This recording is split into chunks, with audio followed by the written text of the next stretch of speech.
getting so bad now, Chris, that every time when I get on here and I ask if you're ready and I hit record, I'm thinking in my mind, please don't have a delay this time. Please don't have a delay this time.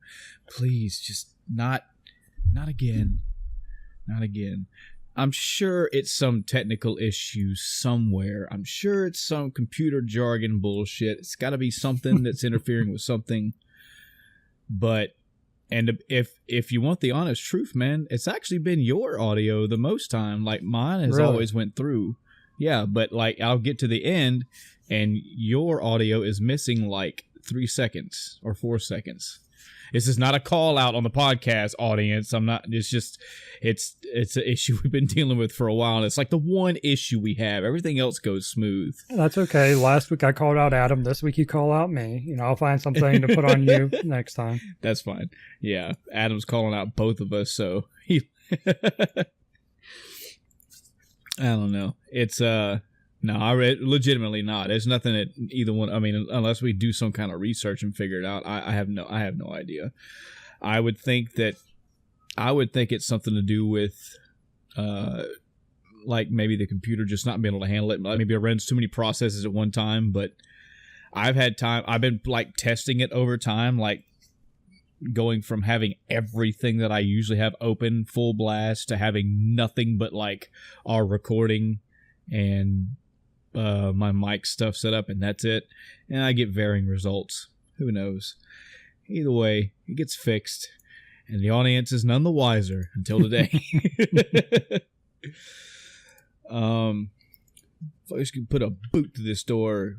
Hello, everyone, and welcome to the end of time. I'm Michael. And I'm Chris. Had to do a mad dash today when I got home, trying to scramble for news. I got home. Honestly, I walked in the door about 12 minutes ago. I had to come in and get shit set up and moved around. And I was like, yeah, I kind of meant to check news stuff all day, but it's been one of those days for me. Extremely busy today. Didn't have time. But we have some stuff to talk about, definitely. And actually, I went through just one website. I went through about 2 pages and went, there's a lot of shit I actually do want to talk about. I don't know if I want to roll into news. I can't think of anything else that I really want to banter about. So, fuck it. Let's roll into it. All right. Let's start off with a little bit of non-gaming, if you don't mind, Chris. Okay. Because this was something that was brought up during the week at work, and I had a small discussion about it. I haven't talked about this with several people and got many perspectives. I don't even have yours. I don't believe so. But so it's a very fortunate weekend for me and my work that we actually have a 3-day weekend. Yep. And unless we get called in, which it's likely because it's getting that time of year for us, I'll actually be off 3 days in a row.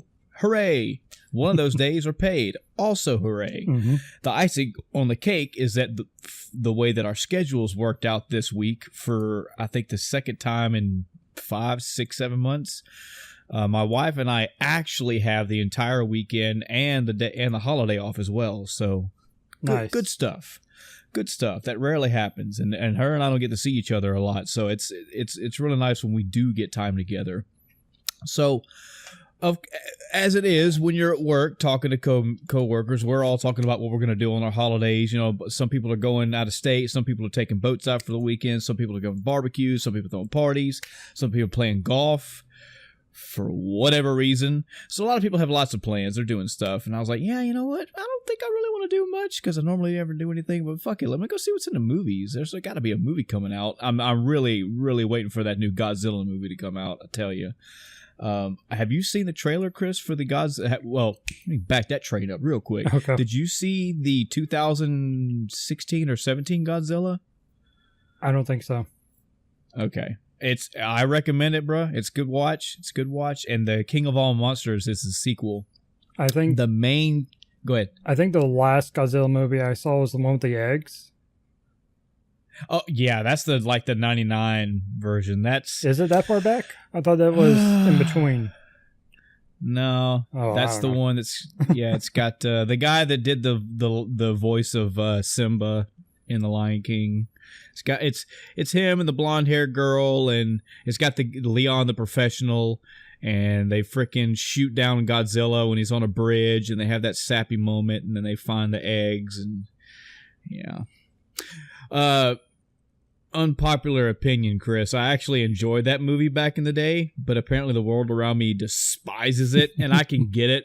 I get it from that campy, not so good movie expectation, but I was always entertained by it. I thought it was, people didn't like the redesign. I get that too. I'm a fan of people saying they want something this way and it's redesigned. We'll get to that in a little bit, but I liked it. As far as a popcorn in your mouth entertainment movie, it was fine. The 2000, I want to say it was 17 or 16, whichever, Godzilla, very good. A lot of tension built up. That design apparently pleased everybody. Didn't have a shit ton of monster action in it like you would think a Godzilla movie should, but when it did have those moments, they paid off. So what's appealing about this new trailer for the new one is the scope and scale. Let me put it to you this way, Chris. If this movie is good, well, a couple things. If the movie's good, that's awesome. So they're going to continue this Godzilla style and this theme and this, taking Godzilla seriously and having this serious plot with also bumping up against real good action and a lot of screen time with Godzilla. That'll be great. If that fails or bombs, I can understand people being upset. My main interest, my underhanded, not even in the same game as the Godzilla fans, excitement for this movie is from what I saw in the trailer.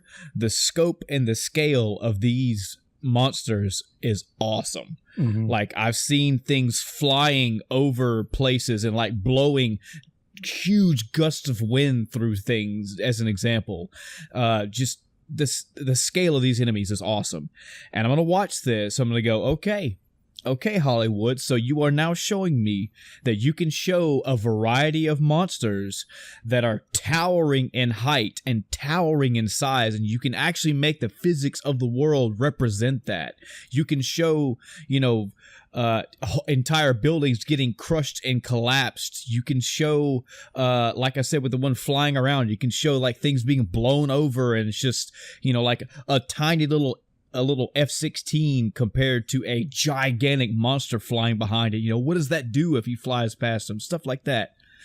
And if you're showing me that you can do scale this good, you're paying that close attention to detail, why can't you do a Shadow of the Colossus movie? Why can't you? I'll tell you why they're not going to do it, Chris, and why I don't want to see it. There is very minimal dialogue or text in Shadow of the Colossus. When you conquer a Colossus, you get a little bit of text telling you where to go next, and that's it. Everything is, a lot of that game is told through visuals. Right. I mean, like just look at the intro alone. You have Wanda riding the horse all the way through, and you don't even really know what the fuck's going on, but then you start to you clearly can see like he's holding a girl, or a girl's on the back, I forget. Either way, there's a girl with him, and then he gets to this temple and he picks her up and puts her on this thing, and then shit starts. That's what I would like to have in that movie, but they're not going to do that. They're going to have fucking Tom Cruise, and he's going to be talking in his office about some ancient Mayan legend he heard about, and you get where I'm going. Yeah. If you make a Shadow of the Colossus movie, it has to be done with near minimal dialogue. I don't need to hear, all I need to do is hear that actor call for the horse, stuff like that, and talk to the horse. But no, I don't know why it is, if it's just American movies, and please, audience, give me references to movies that prove this wrong. It's less about proving me wrong on this one, though, more about giving me more perspective. Something about American movies and American cinema, period, they always have to talk a lot. Like, they always have to have way more dialogue than is needed. An epic fight that happens between two professionals or one man or woman standing against an army of people. I don't need a whole lot of banter back and forth between those. Just give me good cinematography and fucking shoot it. You know, good choreography and good cinematography and good shots and good angles, and just let me see the intensity in their faces. That's it.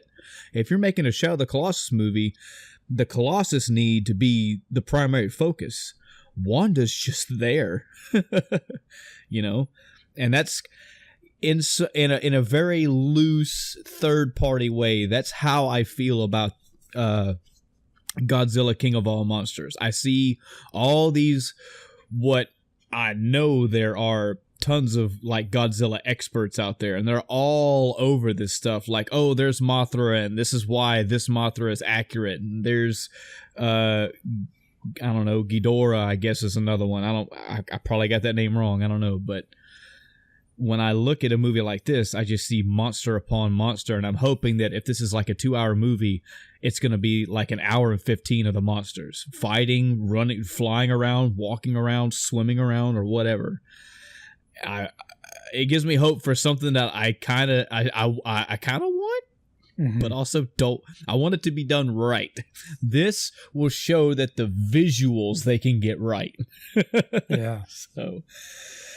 And of course, there's other arguments beyond that. You'd have to get the same writer, director, and all that stuff. And who do you have actually write the story and all that? And it's kind of easy. They kind of wrote the story for you. It's in the game, but anyway.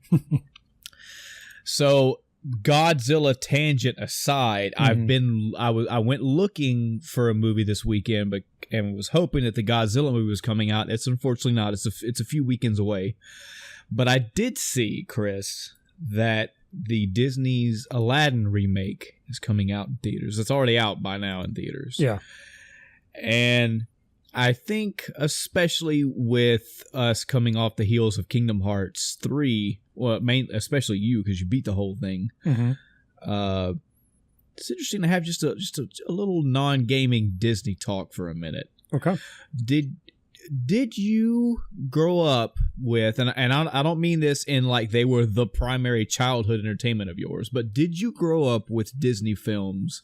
And what, like, name some of the films, if you did, that were part of that?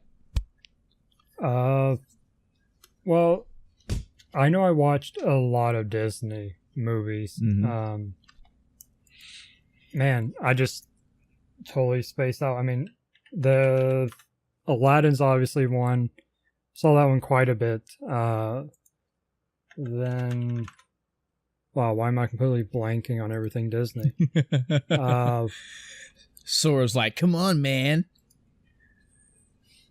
I'm totally Googling Disney movies right now. I don't know. I know I watched Lion King. That's a classic. Watched that. Toy By the Story. way, sponsor shout out. Czech has a green apple soda. Oh my god, this stuff's good. It's like I love drinking candy, man. It's awesome. So, and that's fine, man, because it's almost the same thing as me. I've had discussions several times with my wife because I'm a tad bit older than her, and it's amazing to hear like the different movies that people like surround themselves with from the Disney, because I mean, what, Disney's been around since the 70s, 60s. Actually, yeah. Apparently 40s. We'll have our fact checker Chris look that up. Yeah. Well, I'm on the list now, and there are 2 in 1937, and then the 40s is really where it picked up. Yeah. And you know what? It's not even really my wife doesn't really come into this because she's like a Disney fanatic period. Like all the stuff, all the movies from the 70s, the 80s, if you name it, she's into it. She likes the old school ones, the middle school ones, the new school ones. But I have talked to some people that are like, yeah, I didn't like, I saw a Little Mermaid, but way after the fact. Like I'm more of the 2000s era, you know, and beyond. And me, I was, I'm going to say I was, as most of my childhood and teenage years is, most of my stuff was from the 90s. And predominantly, yeah, kind of the same. A lot of core movies for me are like Aladdin, because I watched that multiple times. Little Mermaid, Lion King was a big one. Saw Lion King multiple times. Hercules, I watched Hercules a bunch. I even watched Hercules a lot in my late 20s and early 30s. So, but I don't have all of them in my wheelhouse of Disney movies. You know, it's certain ones. You know, I'm asking this because Aladdin is one of those for me. And I'm noticing, I've seen a lot of these Disney live action remakes, and I haven't seen one yet. If I'm not mistaken, there was a Little Mermaid live action one. I think that one completely went under my radar, which I should check that out to get an opinion on it. But the two big ones that are coming out, I think both are coming out this year, that are in my wheelhouse of like, oh yeah, that's my childhood right there, is definitely Lion King and Aladdin. Yeah. And of all the other live action movies I've seen up to this point, I've been rather indifferent on. I've watched The Jungle Book, for example, and I liked The Jungle Book. I seen it one time when I was a kid. I barely remember it, but you know, I remember Baloo, and I remember the snake Kaa, and of course I remember even though I cannot remember his name now, the fucking tiger, Shere Khan, yeah. And that is a Disney movie, yes, but that was not one that I watched like my parents didn't have a copy of Jungle Book, and I watched it repeatedly. Sure. So when I watched the Jungle Book live action movie, I was like, meh, because I didn't have anything to go on. And as a movie, it was okay, I guess. And I've seen a few other ones. I'm blanking on their names as well, but I have seen a good bit of these live action Disney adaptations.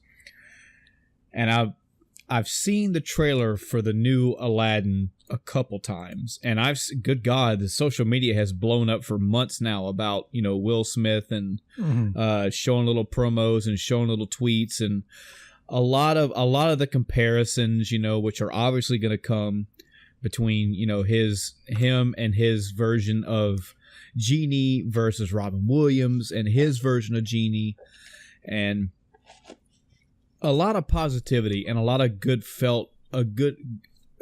well-meant emotions are pushed Will Smith's way, and a lot of press surrounds, you know, him playing Genie, and all that's fine, but much like video game representations in movies, I'm looking at this movie, at this trailer, and I kind of don't want to see it because the tone from the trailers seems so different. And I know it doesn't. I know it's not. This is meant to be a movie where, when I think of Aladdin, there were a lot of scenes where it was, you know, I mean, come on, you never had a friend like me. Come on. That's Genie all throughout that movie. There was always a positive, jovial air throughout that movie. And this seems more, I don't know, try hard party-ish? Party's a wrong word to use. It just feels off. And I guess I just kind of want to get your opinion as well, but the audience too. But I know it sounds like I'm just being a grumpy old man, and I usually am, with like, I just don't like change, but I remember the feel that I got watching Aladdin, and I'm trying to have that feeling now watching this trailer, at least, and I go, it just doesn't seem the same. So I don't know. What do you think? So I haven't actually watched the trailer, but I have seen snippets. But so the movie released today, which means reviews, you know, I guess they started showing up the last couple of days, whatever the embargo is on that type of thing, or the pre-screens and whatnot. And I have a couple like professional movie critics on my Facebook feed, and I saw not positive reviews of it. And that was not even going into it. Like, the headline was, this is bad, essentially. And I just Googled it to see what the current scores are. It's at a 54 to 58% between Metacritic and Rotten Tomatoes. This is not getting good reviews. Yeah. And I mean, this goes in line as well with all these video game movies. This is not a movie podcast. It's not what I'm trying to do with this podcast or this episode. It's just definitely want to. This is something that's out there, and it's something I want to get an opinion on. I think it falls in line with the video game movie adaptation mindset of, you have this thing, and you're trying to do an update. You're trying to do a remaster, so to speak. And I just don't. I don't know. It doesn't sit right with me. Now, questions beyond that. Okay, so what you say, it doesn't sit right with you. What doesn't sit right with you? The few scenes I should have watched this before we recorded to get another fresh perspective, but busy, so sorry I didn't. But I remember scenes that just felt like it felt like it was too much of something and not enough of the Disney magic, so to speak.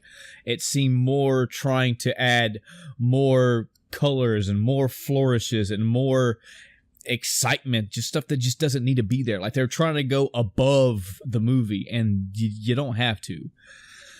The other obvious question, and it's apparently this is like a touchy subject, but yet I don't know why it's touchy, because it's completely legitimate to talk about two different actors.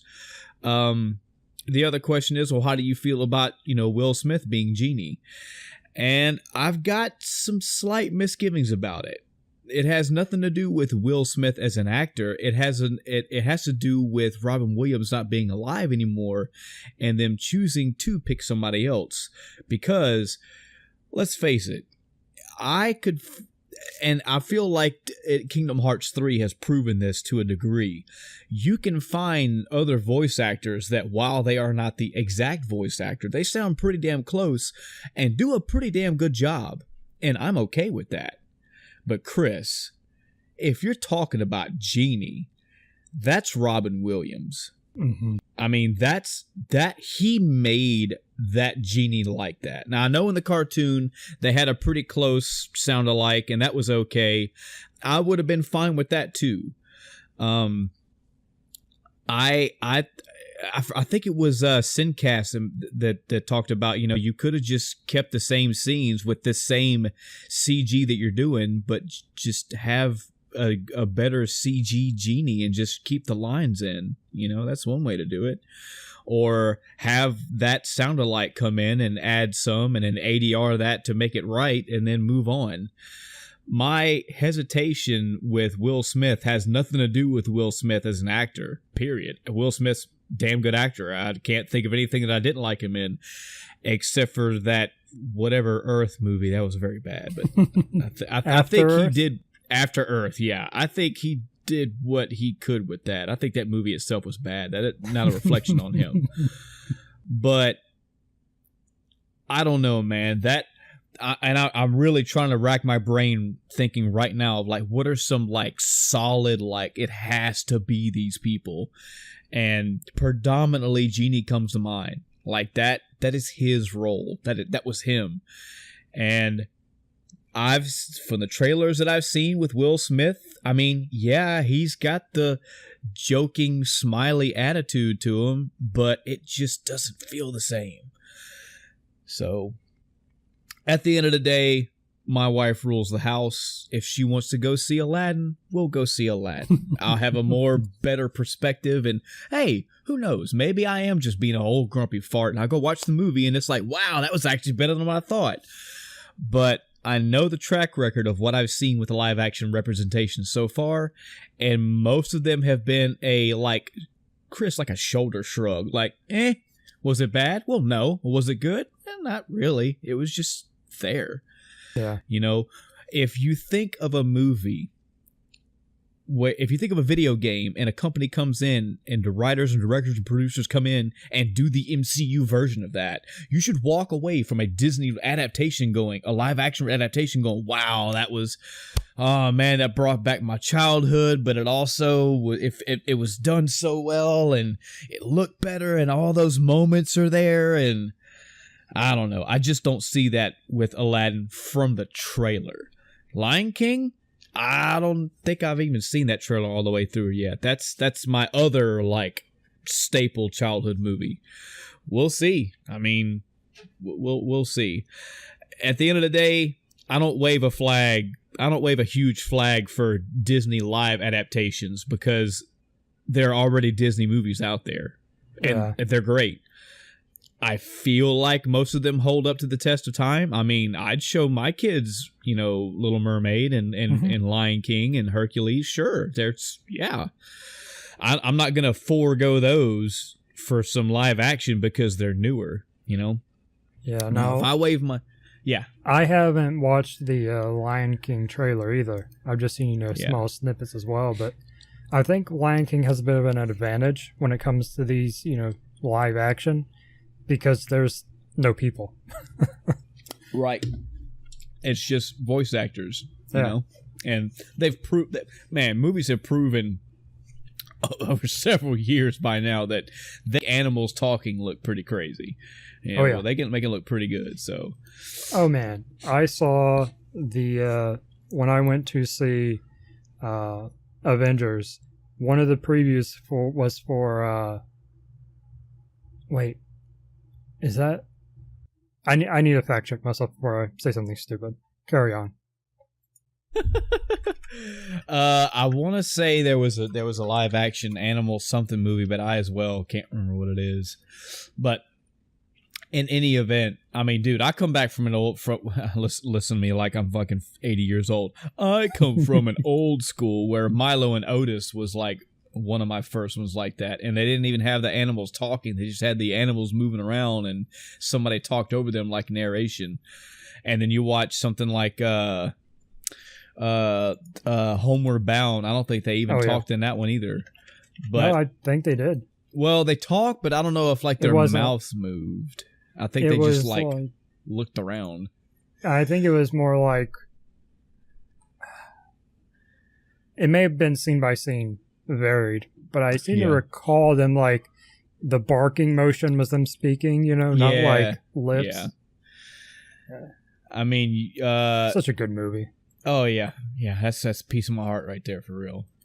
But as far as today, oh man, they can have freaking animals talking, looking, making human emotions, all that stuff, all except for Sonic. That shit looks creepy, but we'll get to that. Mm-hmm. I'm trying to flip through because there was a lot of non-gaming stuff in the news, and I don't want to totally do all that. But remind me where you sit on Game of Thrones. Are you caught up? Have you been watching? Do you care? I am complete. Okay, if you want, we can go ahead and knock that out. All right. Just the way that you said that. It wasn't, I'm done. I am complete. So, I binged watched all of them. Watched them all pretty much back to back within like a night or two. And I finally got caught up Saturday night before the episode dropped. I didn't get to watch it then. I had to watch it another day. But, yeah. I'll tell you where I sit. Go ahead. No, okay. Go ahead. I've talked enough.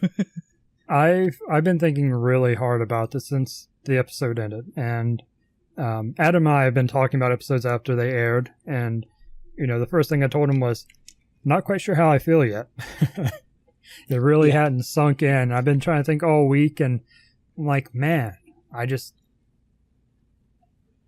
know. And then I had this realization just earlier today. I was like, you know what? Maybe that is how I feel. I'm so mad about it that I don't have an opinion either way.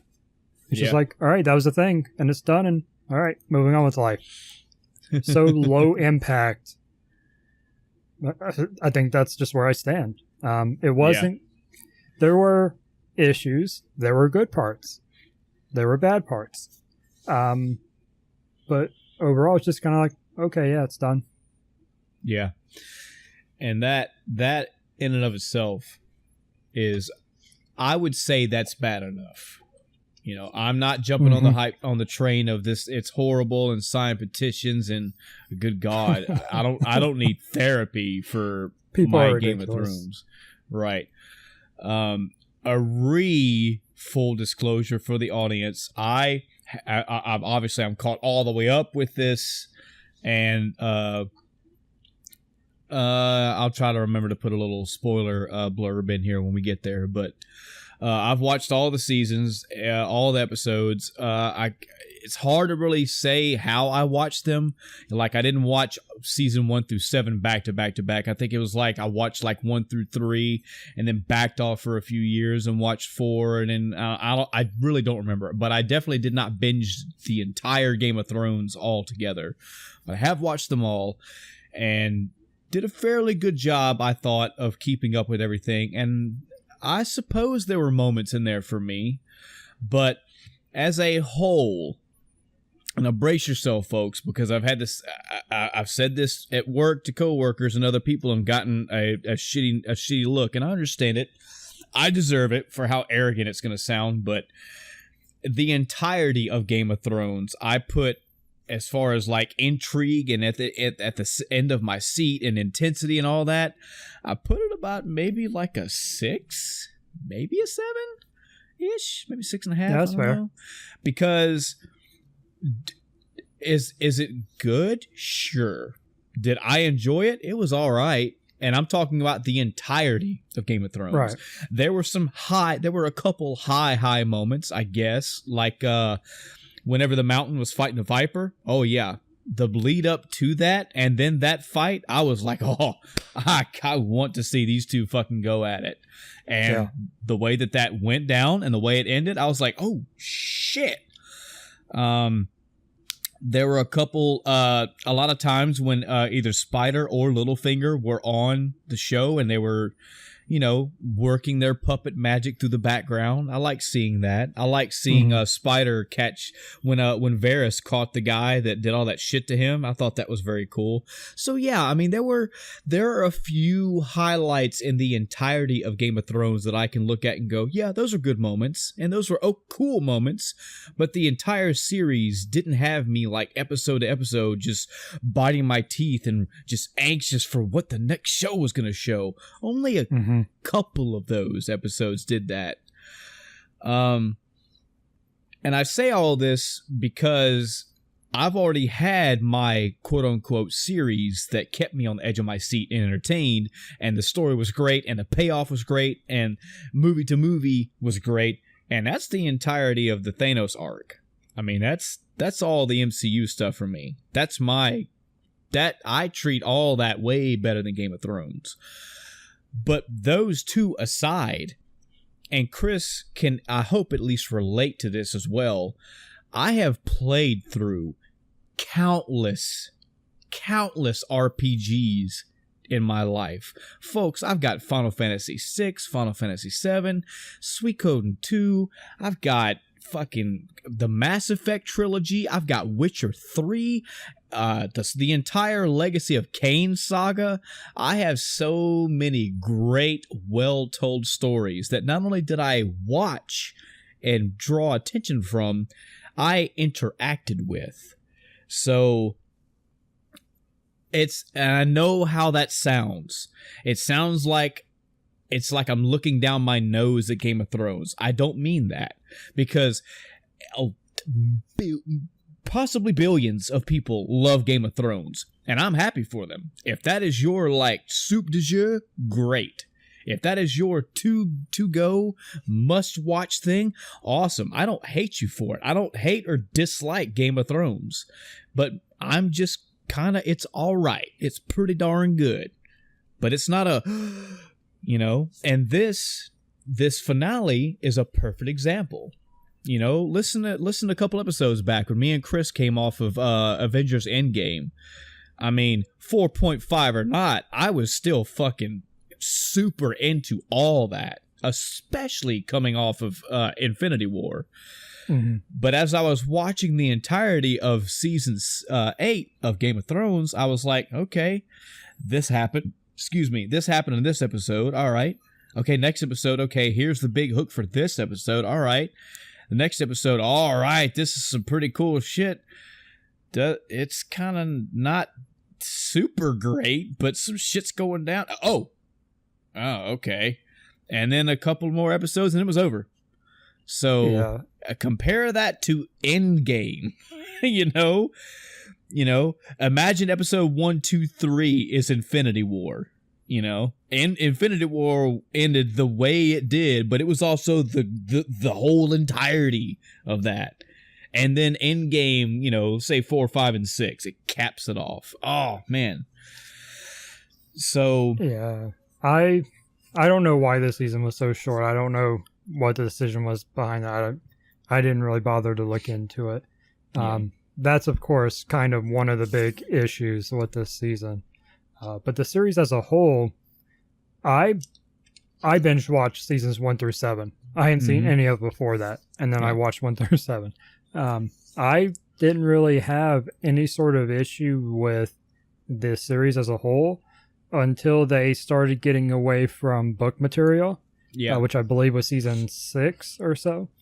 And the only reason I think I really cared at that point was perhaps because I read the books, I had a lot more background knowledge on things that happened, characters, etc. So if the series didn't go into detail enough, I could fall back and go, well, in the book this happens because of this and that. So okay, so what they're not telling us is this. And then it is disappointing, of course, that certain characters weren't in, or certain characters did different things or whatever, and that's fine. In some cases, other cases it's not. There's one character in particular that was really hoping would be in there that wasn't, because the books don't go into this character very much. So I was really looking forward to learning more because it's going to be forever until we learn more in the books. Yeah. So I think that's kind of where, not having the book material hurt my viewing experience, so to speak. I still, like I said, I had no issue all the way through season 7. I was like, okay, this is Game of Thrones. This is okay. I have no problems. Just this season seemed so rushed is really all it came down to. And there were some not very smart decisions. And so speaking of decisions and what we remember and what we want to get into, before we get into it, might as well do it now. Spoiler warning for, I'm going to say, the entirety of Game of Thrones, not just the last episode. It'll probably be predominantly, it will probably be, well, I'll leave it as a caution for you, audience. We are predominantly going to discuss for the next, 10, 15, 20 minutes, the final season, but it's fairly obvious we're going to go back and reference some prior story arcs or prior character development from past seasons and episodes. So you've been warned. Spoiler warnings for Game of Thrones. So even the way that season 7 capped off, man, with the dragon going down and the fucking Night King like resurrecting it as his own, riding it and melting the fucking wall. Okay, from a story, oh shit's going down perspective, that moment was pretty cool. Yeah. And then you proceed into season 8, and it's, huge reveal, that they were gonna the cat was gonna be let out the bag, that who Jon Snow really was. And then you got to tell Daenerys, and he's like, nah, bruh. And just all the first and second episode was what is exactly what it was supposed to be, a lead up to episode 3. Right. And that's fine. It's people get really bent out of shape over episodes when like they think every single episode has to have a fucking the wham bam, and you can honestly see from the writing sometimes they still try to put those wham bams in there, but they don't always leave them for the end. They don't always have the super dramatic cliffhanger. I think the problem with this season in particular, with them doing those 2 episodes like that, is because they had so little time. Yeah. So few episodes that in a normal length, if it was 12 episodes, 12 plus, I don't even remember what the other seasons were. Yeah. But if it was a longer season, then 1 or 2 episodes of quote unquote filler, if you will, setup, etc. Totally fine. Yeah. But with 6 episodes, you don't have that time. You have to go from one thing to another quick. Where you just don't get to tell the story. Yep. And honestly, there were a lot of details and plot points in episodes 1 and 2, and I really don't remember them. I remember primarily what most people remember, and that's episode 3. Yeah. Because that was supposed to be it, man. That was the culmination, and yeah, it was. That was such a stupid battle. I want to know more. Me and Adam, we went on Discord for this for a while about the whole defense, the whole way they set up everything for around Winterfell. It was not by any means a smart defense. Yeah. I understood from the Night King perspective what they're trying to set up there. I'm all about that. That was, probably the smartest part of their plan was trying to set that up, which, as we know, ended up almost backfiring in their face. But the defense of Winterfell as a whole, that wasn't smart. Why would you charge all of your cavalry straight at them? Yeah. Why would you have a 2-foot trench instead of something deeper? Because if you didn't see them climbing over each other, you kind of, that seems like something obvious to consider. Have they never seen a zombie movie? Gosh. I'm going to make a suggestion for you and the audience as well. If you have not seen a great, hear me out, folks, a great samurai movie, there's one called 13 Assassins. It's a slow start. It is a slow build, but the movie spends a good amount of time at the beginning building up what these people are called together for, who they're fighting against, why they're doing it, and then the route to the place where they're going to execute their action plan at. And please correct me where I'm wrong, but as far as time goes, I want to say within 2 to 3 days, maybe even 1 to 2 days, these 13 men with a bunch of town folk fortify and set traps inside and just prepare an entire small village for this enemy to come through. And it is crazy how good they make all this stuff. They had gates to section people off so they were segregated when they had to fight them.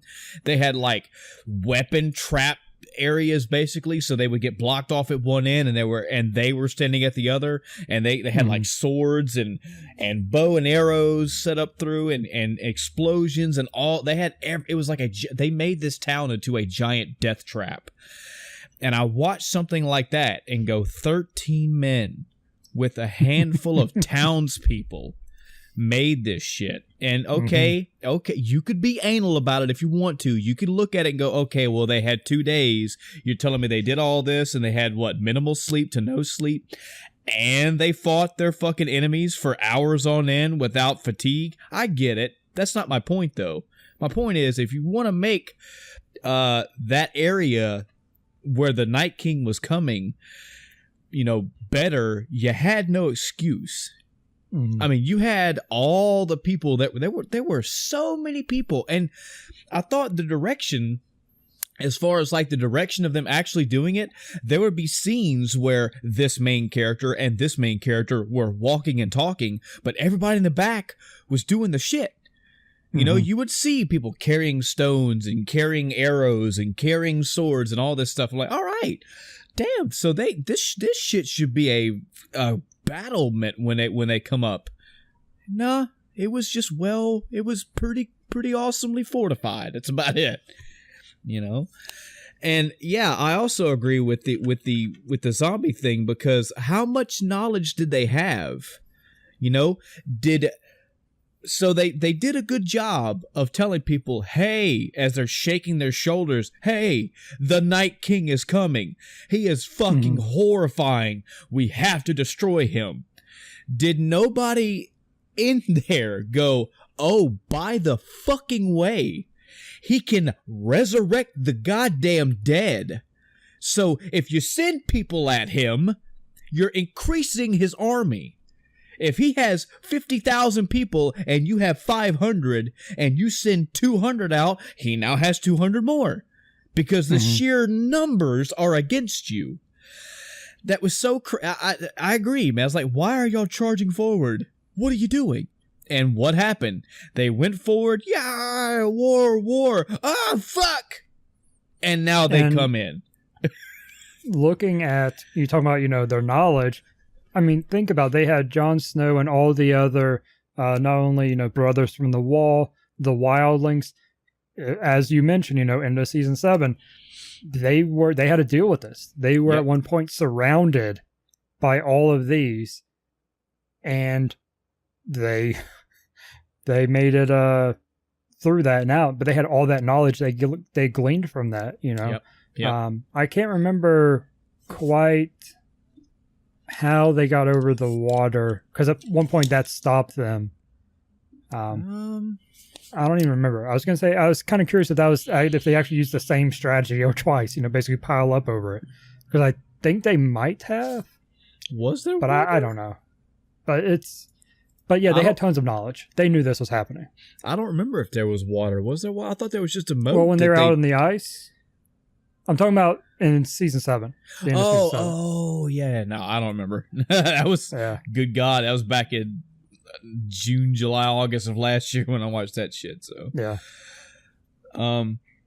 But okay, so putting that, this is what almost this whole entire season was like. Okay, well, putting that aside, because a lot of it was not only us having to say putting that aside, but the story itself putting that aside, because it's an accurate argument, folks, that a lot of this shit was just rushed. It's just this should have been, this whole season should have been arguably panned out to, you know, 10 to 12 episodes across 2 seasons. But, you know, we got what we got.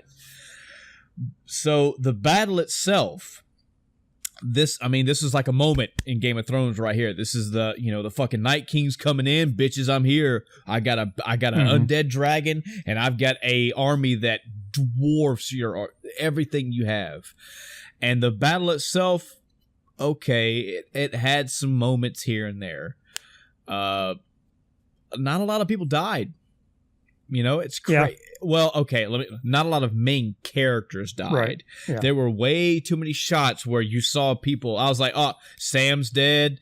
This person's dead. All these people are dead. And then they didn't die. Half the people down in the crypt. And I'm like, looking around. This is Game of Thrones, right? We're watching Game of Thrones, right? Where people are like, oh, you like this person? Fuck you. Yeah. But that aside, this is where I don't know, mate, Chris, maybe the audience agrees with me. Maybe you agree with me. I don't know. But I had a small hope. I had a small fucking hope when Jon went charging through the snowfield after the Night King. Night King hears him coming, turns around, lifts his arms up, and raises the fucking dead. I was like, dude, I got goosebumps. I was like, here we go. This is how it's going to end for this show right here, for this episode. The Night King's going to be like, yeah, hey, you just gave me even more people. Now we're like 80,000 to your 20. You're fucked, bruh. I was ready for it. I was ready for the bad guys to win and them to continue marching north. And it was going to be either the bad guys were going to win all of Game of Thrones, or somehow, some way, some miracle was going to happen. And I don't know, Cersei was going to pull some shit and still the bad person was going to, I don't know. I was hoping for a not flowery ending. I mean, technically we'll get there in a minute, Chris. We didn't get that either anyway, but of course it didn't happen. That didn't happen. He raised the dead and fucking moved on. And Jon was all fucking he was getting 1 on 1,000, and I was like, oh, well, John just got fucked. And the Night King moves on toward Bran. And what's his name? I never remember his name. Theon, yeah. John Wick shit boy. He got that's the title right there. John Wick shit boy. No, so he does his noble thing and charges in, which is hey, good. He still tried something. He saved his nobility. All that's fine. Fucking Night King moves up, and even here, I was like, he's gonna do it.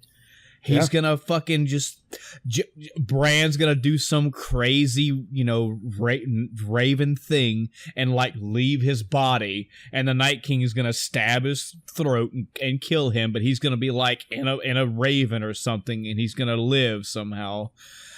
And as I'm thinking that, as I'm giving these, I'm feeding my own mind with these possibilities. She just fucking comes in and stabs him, and he's dead. I said, "What? Wait a minute, what?" And I agree with the arguments, Chris. I totally get it from okay, I will give you that. She trained herself to be an assassin. There's so many things that she could do. She could go around and not be seen, not be heard, and she excelled at being an arbiter of death. I get all that. I get why she could do it, but I still felt it shouldn't have been her. I don't know. As an asshole as that is to sound, it really felt deflated. That moment, Chris, when she fucking flew in, that was supposed to be, you could tell the way it was shot and produced, that moment was supposed to be a, oh, fuck yeah. And I was more like, wait, what? Her? And then it went to, oh, fuck, he's dead. Oh, that's it. Oh, it's over, Yeah, it was, to be fair, it was quite a moment for me because I love the Arya character. Yeah. But I expected her to get thrown back and fail in her attempt as well, kind of as another distraction while something else happens. Yeah. So when she did that knife move yet again, which she's used before, I was like, okay, very well. Yeah. I see. It was just a very middle ground moment for me. That's all it was. It wasn't bad, wasn't great, but I was like, okay, it's over now. Awesome.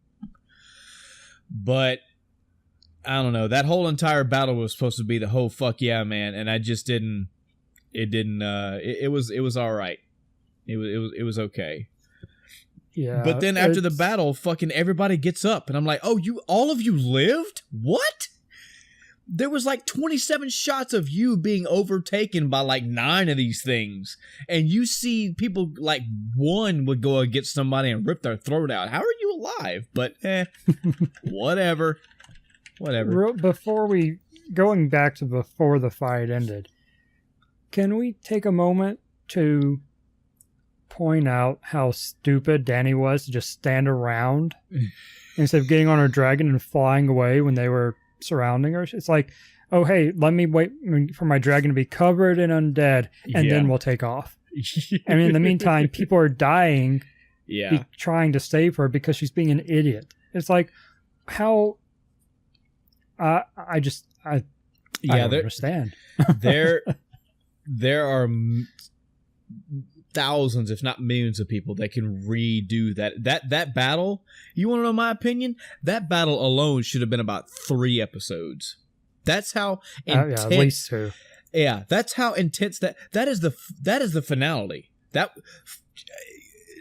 And then depending on how those 2 to 3 episodes play out, that will let you know how severe the last of the whole entire show is supposed to be. Did the Night King make it through? Did he not make it through? Did other forces get to rally behind whoever? It's just, I don't know, man. It was a good 30 minutes, 30, 35, 40 minutes of a battle, and it was good. It was all right. Had its moments. Yeah, splitting it up, I think it could have been probably done to where first episode was outside and the second episode was inside. Yeah. That type of thing. And I mean, there were little moments here and there. The moment where Tyrion and Sansa, were down in the crypt and they're looking at each other and they're like, this is the last hurrah, here we go. That was okay. It was pretty good. But as a whole, meh. It was alright. So then the last two episodes come out, or last three, I guess. The big one for me was Varys getting killed. Man, that really sucked. I really liked his character, and I, like many others, I really hope that while they may themselves not have been on the throne, I really hope that they would have been the hand or still a close advisor to whoever was going to be on the throne, and it would have been directly due to their machinations throughout the entirety of Game of Thrones. I was really hoping that for Varys, but nope, he got burned alive, and then that, by the way, that never paid off that I remember anyway, because he talked to what was her name, Martha, I think, and was like, go do this thing, and then he ended up getting killed. And then I don't know if what she was supposed to do paid off or what. I don't know. But the next episode had something I don't fucking know. But then there's the last episode. And, okay, so my preface to this is that spoiler-free, I was already hearing things about the final episode. And, the fifth episode. Fifth episode is what I'm talking about now. I heard a lot of spoiler-free talk about it, and one of the main things I kept hearing was, "Man, fuck Daenerys," and I was like, "Okay," and they're like, "Nah, man," and there's people out like, "Oh man, Castle Super Beast was like, there are people that have named their daughters Daenerys. Oh boy, how the fuck do they feel now?" And it was really getting me curious. I'm like, what the fuck is everybody talking about? Like, what did she do? Did she like kill Tyrion or something? Or like, I don't understand. And then I watched that episode and I'm like, man, what the fuck? Which kind of echoes what everybody else says.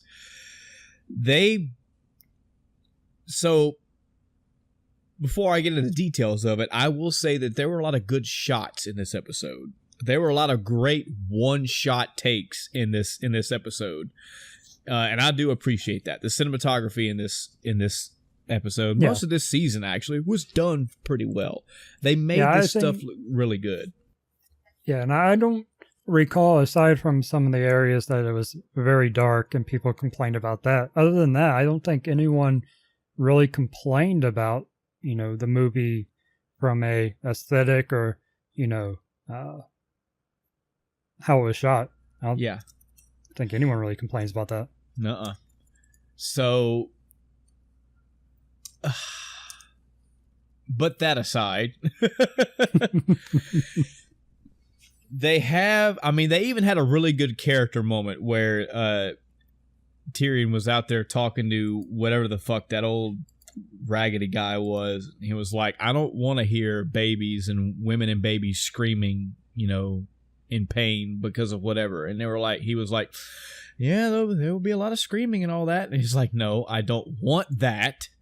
So do this. And yeah, I thought that was pretty cool. But the idea was presented, hey, when you hear the bell, that means they surrendered.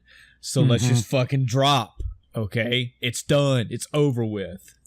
Yeah. And they really kept pushing that. They kept pushing it a lot. They kept pushing it all the way up to the moment because the bell was ringing and you kept hearing, they kept painting the camera around here. All these people, the bell's ringing, the bell, open the gates. I was like, yeah, here we go. And Daenerys goes, and wastes everyone.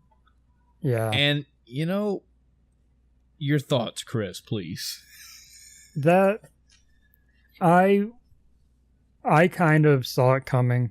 I mean, everybody kind of figured that was the route they were taking with it. But until that last second before fire hit, I was like, maybe they're playing us all. Maybe she is going to stop. Maybe. Come on. It's not too late. It's not too late until, fire hits innocent people. Yep. It's not too late. And then it was too late. It's so frustrating it was so predictable, and I don't know. It was somewhat abrupt. That's the big problem. Well. And I mean, again, this is the echo of the whole entire season. This shit was rushed because I could understand. Man, you got to figure, man, there's fucking limits to people. There's limits to things. When I think of her throughout the series, it started out shitty for her, but she was always the arbiter of, okay, the innocent will not suffer. Well, we'll do this. Okay, You're now down.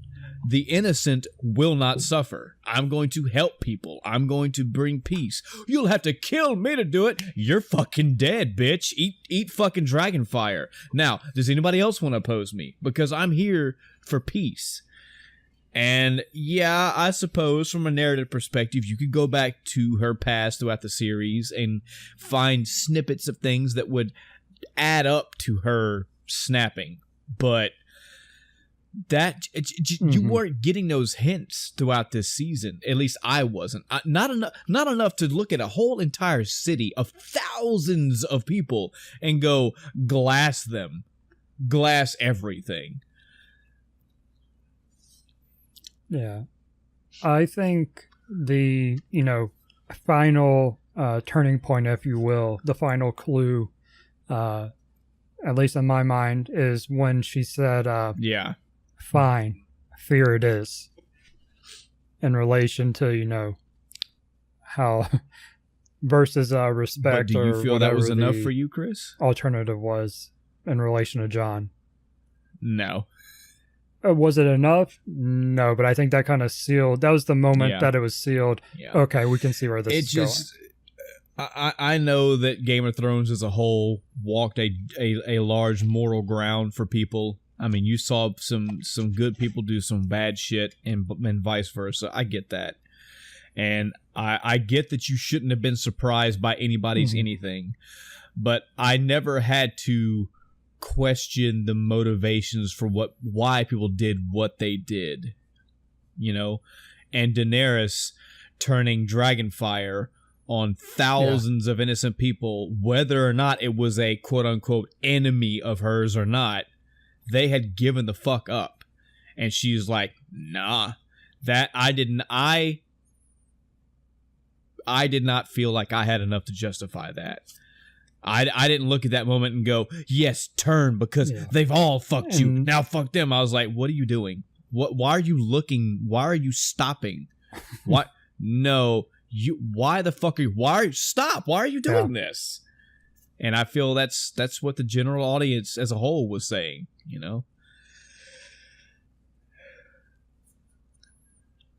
And I think I have a couple of different thoughts going through my mind right now. The first was going to, the actual burning of the city. The cinematography there, that was a very good decision to follow Arya and others on the ground. There were a lot of real oh damn moments, as things happened. Her and the lady with the kid, that was, man. And I actually thought, so when that happened, every time Arya went down or got close to being burned, I was like, okay, so here's what's going to happen. She's going to burn Arya. John's going to find out somehow. Oh, yeah. And now John's going to be against Dany. There went, that would be a trigger for him to, set things in motion quit for your him job to and go work for writing Game of Thrones. You're hired. You're fucking hired, because that would have been great.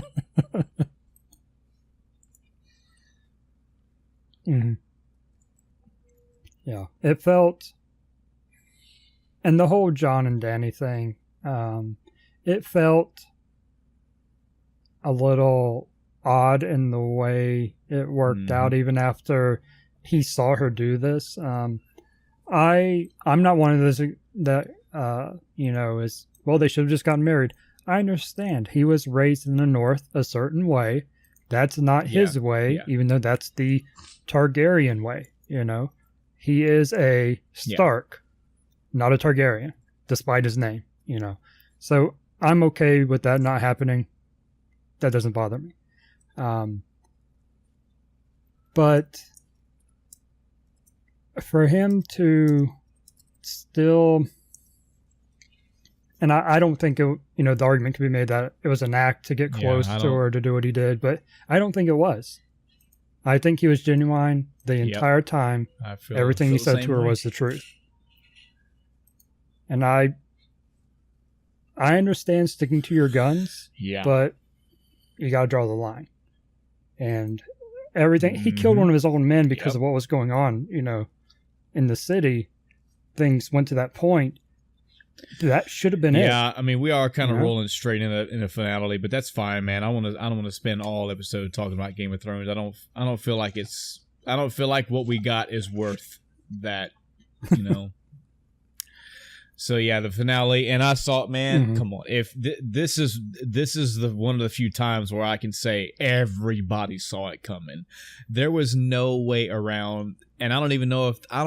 I'd have to watch the episode again to see if they were trying, but I really don't think they were. You knew that he was going to kill her. I mean, it was clear as day, and when he went in for the hug, I was just like, "Yep, here it comes." Yeah. You know it's coming. I don't know what's it gonna be. Is he gonna stab her neck? Is he gonna fucking somehow stick the dragon like on her? Like, who knows? But no, it was just a knife. The little secret off-camera knife. That's something else I wanted to say. I was like, yep, she's dead.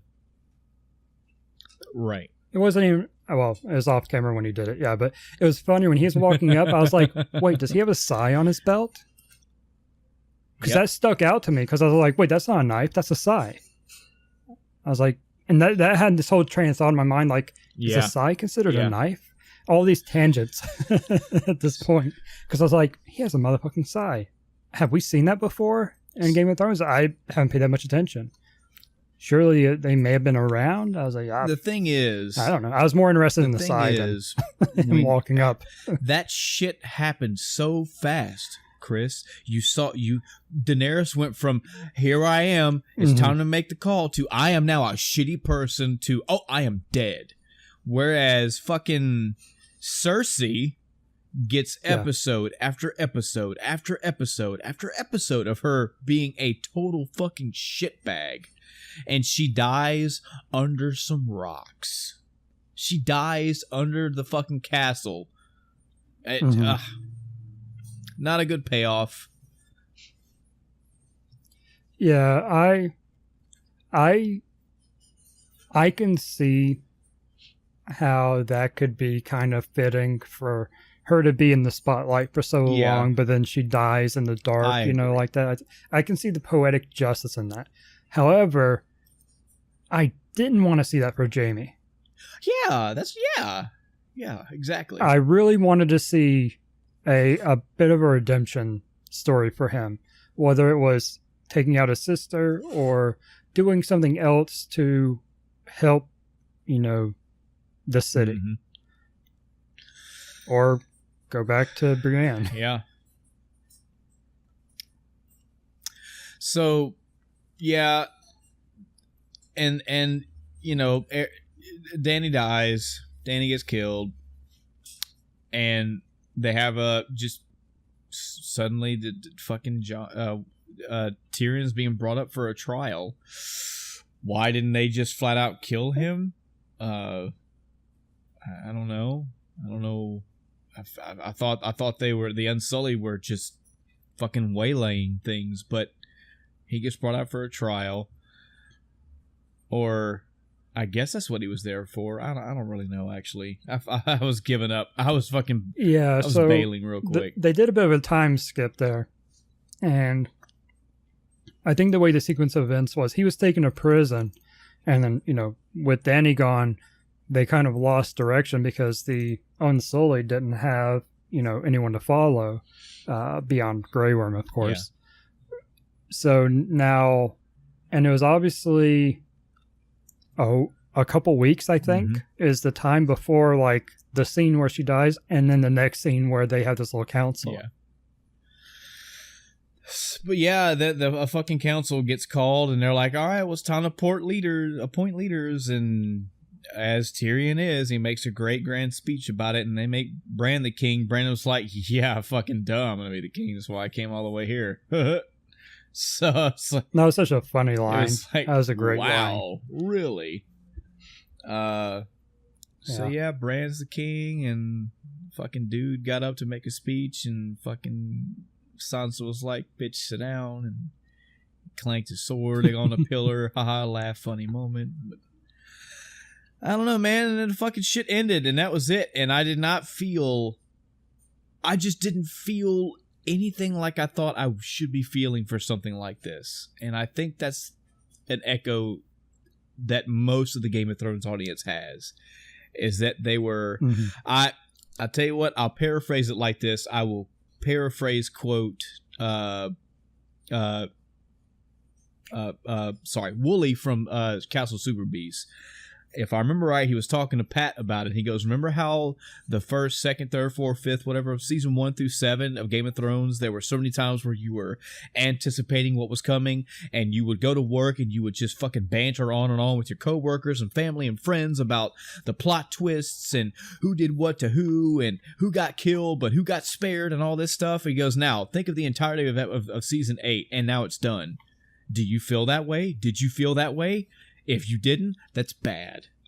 And that's kind of what I understand with people, and I totally understand and respect that. That's shitty, A lot of people are not happy about this, and a lot of things are trying to come around. I mean, they're trying to do like there was a giant petition out for, a rewrite. They didn't. I thought it was funny too. The first one that I ever saw, they specified that. We don't just want a rewrite of the entire 8th season. We want new writers to rewrite them, specifying that. I thought that was pretty funny. At the end of the day, it's over, it's done, and it was, the whole entire thing was a big cool, and it ended with a whimper for me. So yeah, I think one of my biggest takeaways from the ending was, I want to see where Arya's going. Yeah, I like the way she put that. She's been one of my favorite characters in the book and the series, and she has a lot of very interesting moments. She's pretty unique as a character goes, with what she does or doesn't do, going against the norm. She's going to do what she wants to do, type thing, which a lot of people do, but she has a certain, way about her. Yeah. And her sailing off to the west, going past, the edge of the maps. Awesome. All right, where are we going? Yeah. I'll tell you what, at least she's going to survive for a fucking long time, no matter what's out there. She'd kill the Night King after all, and she's an assassin, so... No. Yeah. If you want a good series to entertain you and you get a lot of good payoff, go play fucking Mass Effect, people. Get away from Game of Thrones. I don't know what to tell you. Go watch the MCU. You'll get some entertainment out of that. But genuinely, though, I don't say that from an arrogant point of view. I don't like that this many people are this upset about it, because I understand they're justified. They wanted all this. They were hoping for all this. It was building toward all this, and they didn't get that, and that sucks. I mean, people have invested a lot of time and many years to this, and for it to just kind of, it's a fucking rocket ship flying off, and then the last, it just starts sputtering and then falls to the ground. And that sucks. That really does. But hey, like I said, man, it's okay. There's a prequel going to be coming out, right? Everything's good. Everything's good.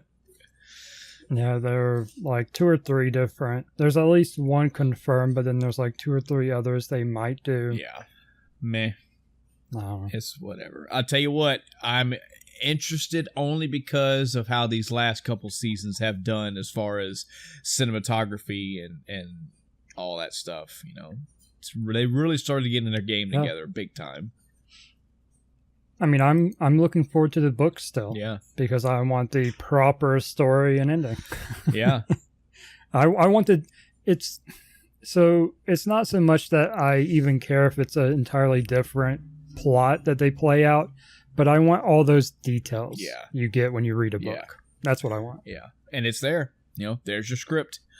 This, as much as I say video games are there for you in a script, books, come on, man.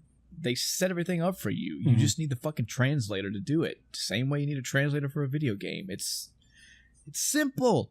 I say it's simple. The guy that's, you know, he's a fucking I work on airplanes for a living. I don't write, produce, direct and all that movies. So I get it. I'm side chair producing here, but I don't know, whatever. So more non-gaming stuff before we get into gaming news. Mortal Kombat movie is coming out. Apparently, it's coming out in 2021. I will keep my fingers crossed for this because I was trying to read an article here and there, and it's really hard for me to talk to you guys and read this at the same time. But all I want to know is this thing going to be live action? And if not, is it going to be CG, much like the cinematic cutscenes are going to be? Because I gotta tell you, man, if you haven't seen, I pose this to you and the audience too. Go check out, Mortal Kombat 10 and 11. Watch like the story mode of these games because they've gotten crazy good at making these movies. So now they just need to do it in the actual cinema. Well, I'm assuming it's live action because, let's see, as of May, which is the month we're in, it was announced that the reboot has entered pre-production and will be shot in South Australia. All right, so March 5th, 2021. Definitely know that Kano's going to be in it, so awesome. And this article I'm reading on, as Games Radar Plus says that screenwriter Greg Russo, who is also writing the upcoming Resident Evil movie reboot, is handling the script. That's interesting on 2 separate levels. And also, let's see, James Wan, who was the director for Aquaman, is producing the movie. So Simon McCoy, who did a bunch of those Call of Duty World War II live action commercials, he is directing. So yeah, it's okay. Solid little lineup here. I'm interested. Definitely also interested in this Resident Evil movie reboot. That really has me curious. I'm gonna do some research on that when we're off of here because I really want to know what's up with that. I'd like to know that they're coming in and going, yeah, those Resident Evil movies, they were shit. Let me show you how a Resident Evil movie is supposed to be done. And they make it like the game. We'll see. This is a good one, Chris. I don't know. I want to know how excited this makes you. I want to see if this turns your opinion around. Okay. Sonic the Hedgehog movie delayed till 2020 while Sonic is redesigned. Yeah, you know what? Good for them. Yeah. They saw the criticism. They said, hey, good points. We're going to redo it. But we're not going to kill our VFX guys, our visual effects guys. We're going to extend the release date back so we can do this properly and, not screw them over.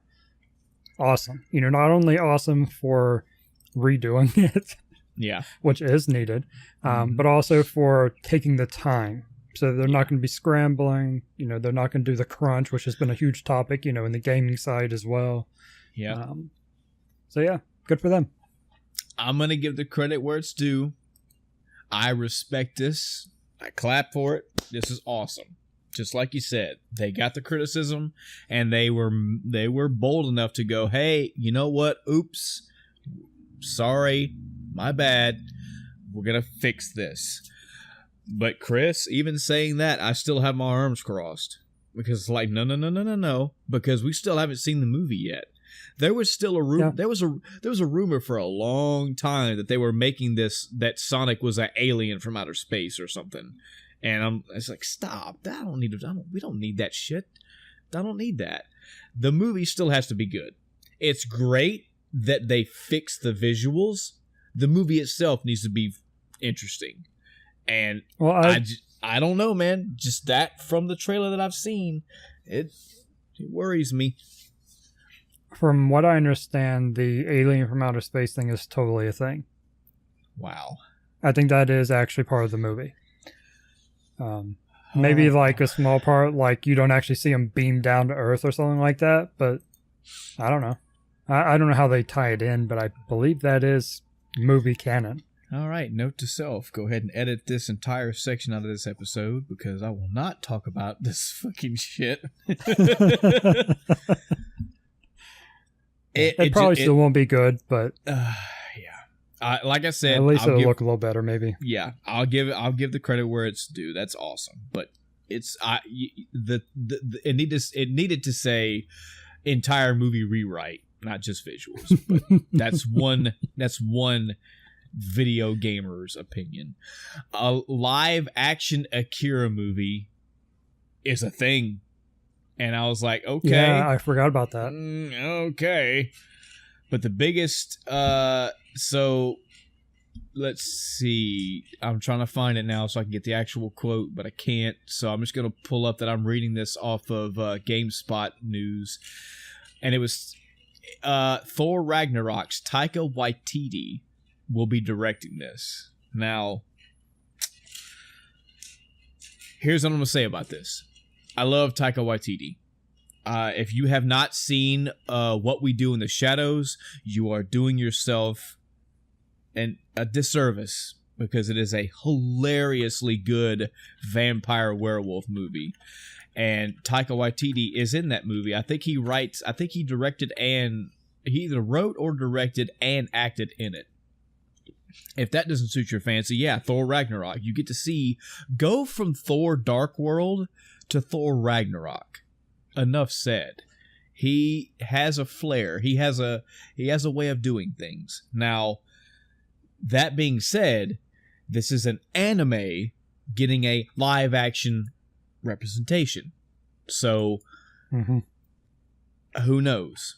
I'm still hesitant. Well, there's also the Cowboy Bebop one. Yeah, I forgot all about that one. Yeah, I forget. We're in an era of live-action remakes. Yeah. I mean, just a quick snippet. I saw Ghost in the Shell a month or so after it came out on DVD or Blu-ray or whatever, and I'll tell you, there are a lot of good visuals in there. I feel that there were a few points in there where it's like this is snipped from the anime. I like that. I like that they take that close attention and make it a point to get those points in there. But as a whole, I would still prefer the anime. I feel like Akira would have a little bit, much like, I feel Ghost in the Shell and Akira are on equal footing, so to speak, because think about it. Motoko is basically, she's a person. She's an android, but she is a person. Most of the characters in Ghost in the Shell are humanoid. That's what I'm getting at. Akira, right. Kaneda, Tetsuo, the bikers, they're all people, with the exception of Akira turning into the monstrosity. That's very easy to do. So just pull the anime and direct scenes just like it. Have the bike look spot on. Have all the bikes look spot on. Have the colonel looking the way he looks, and have the doctor looking the way he. This could be good, and I'd have to know, man. I'd have to know how much Taika Waititi knows and loves this. But I'd say I'm keeping an eye on it.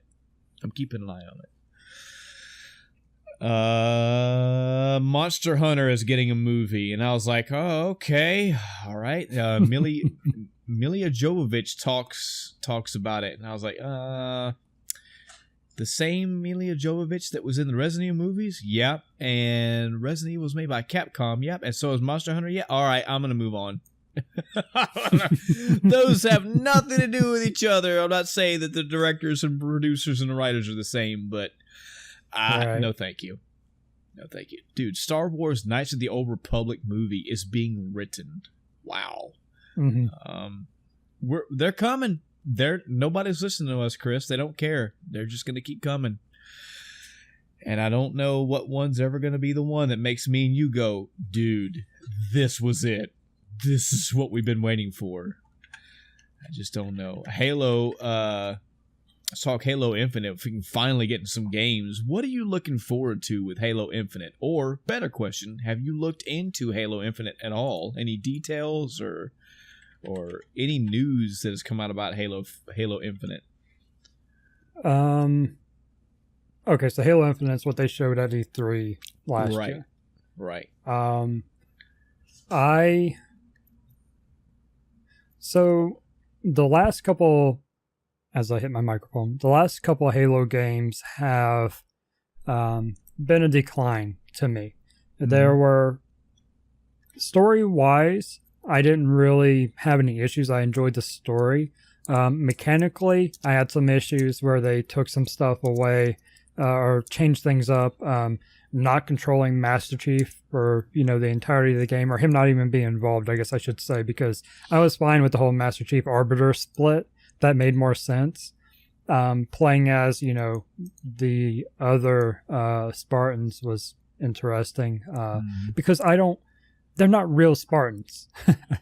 I get they're called Spartans, but they're not real Spartans. Yeah. I will say, though, getting to play Master Chief and the original Spartan 2 team, I love that. But I'm a Halo junkie, a lore junkie, as I've mentioned before. Oh, yeah. So seeing all those names that I know from the books that they've never even talked about in games, I don't think their names have even been mentioned once. To have them there in the squad and to be playing alongside them, that was amazing. I love that part of it. But multiplayer, some of the other mechanics things, just downhill for me. So this one, I think the best thing from the trailer they showed us was Master Chief. Yeah. Master Chief is there. Okay. That gives me hope that he's going to be the focus, as he should be. Because we're not done with Master Chief. No, we're not done. No. And even when we're done with Master Chief, with maybe after this game, I don't know what I want to replace him, but I want Master Chief to be the focus as long as possible, because that is the character, that is Halo to me, is Master Chief, Spartan 2s. Yes. It's been the same for me, and man, I can't speak anywhere near the level you can because I've dropped off so long ago, but that is like the center. You might as well come to me and say, hey, we're making God of War. Kratos is done. I'm like, Or is it only Atreus? Yeah, okay, well, maybe I could tolerate that, but you don't do that, You don't. He's an anchor. What a transition that would be. I know this is a tangent, but going from Kratos to Atreus, if maybe say like 3 games down the road, we've seen Atreus grow up from this last game to that point where he's an adult. He is following. Chris, you gotta stop. You gotta stop. My mind and my heart are going to places I don't want it to go to right now. And we already know it's coming. The third game in this trilogy, Chris, is going to be so the second game, he's going to be a mid to late teenager. And the final game, he's going to be an adult, if not a full-grown aged man. And he's going to end up saving. Kratos is going to sacrifice himself for Atreus. And Atreus is going to carry the torch and win the game. I'm not ready for this. I'm not ready. I'm talking about it right now, and I can't do this. We need to move on. We need to change the subject. It's bad. It's bad. Anyway, back to Halo. Yeah. No, don't leave Kratos alone, man. Fuck that. I'm not ready to... man, tears when that happens. I'm calling it now. But yeah, I think I closed the article out. I could pull it back up, but I'm... whatever. I thought I read it on there that it said they were going to bring... co-op and multiplayer split screen back in Halo Infinite. So I hope so. That's cool. That's cool. I think split screen will be a good topic one day to discuss. If we haven't, I don't think we have. I don't think we've discussed multiplayer. We've touched on it, but not in depth. Yeah. I don't think. Yeah, but that's cool. As far as me, what I'm interested in, I mean, I don't know if Halo Infinite is supposed to be a direct sequel to anything. Period. Until I see enough facts to support that it is. But even then, Halo 4 was the last that I played, and I've heard middling things about Halo 5, so I'm kind of shrugged shoulders about Halo 5. So if this was a direct sequel, I'd have to go back and play 5 anyway. So what am I looking for? I don't know, man. I don't know if I even really care. I've been tapped out of the Halo world for way too long. It would take a lot for me to get back into it. I don't know. I really don't know. Let's see. Cyberpunk 2077 won't be playable at E3, but new gameplay will be shown. This is a GameSpot article. This is interesting. This is good to know. Yeah. Because that trailer won a lot of people over, especially me. Oh, well, sorry, including me. That trailer, Chris, where they kept showing like, okay, I know I said it back then, but I'm bringing it up again because I love the way that trailer was done. When you tell somebody you are doing, and I'm not saying that Cyberpunk is an open world game.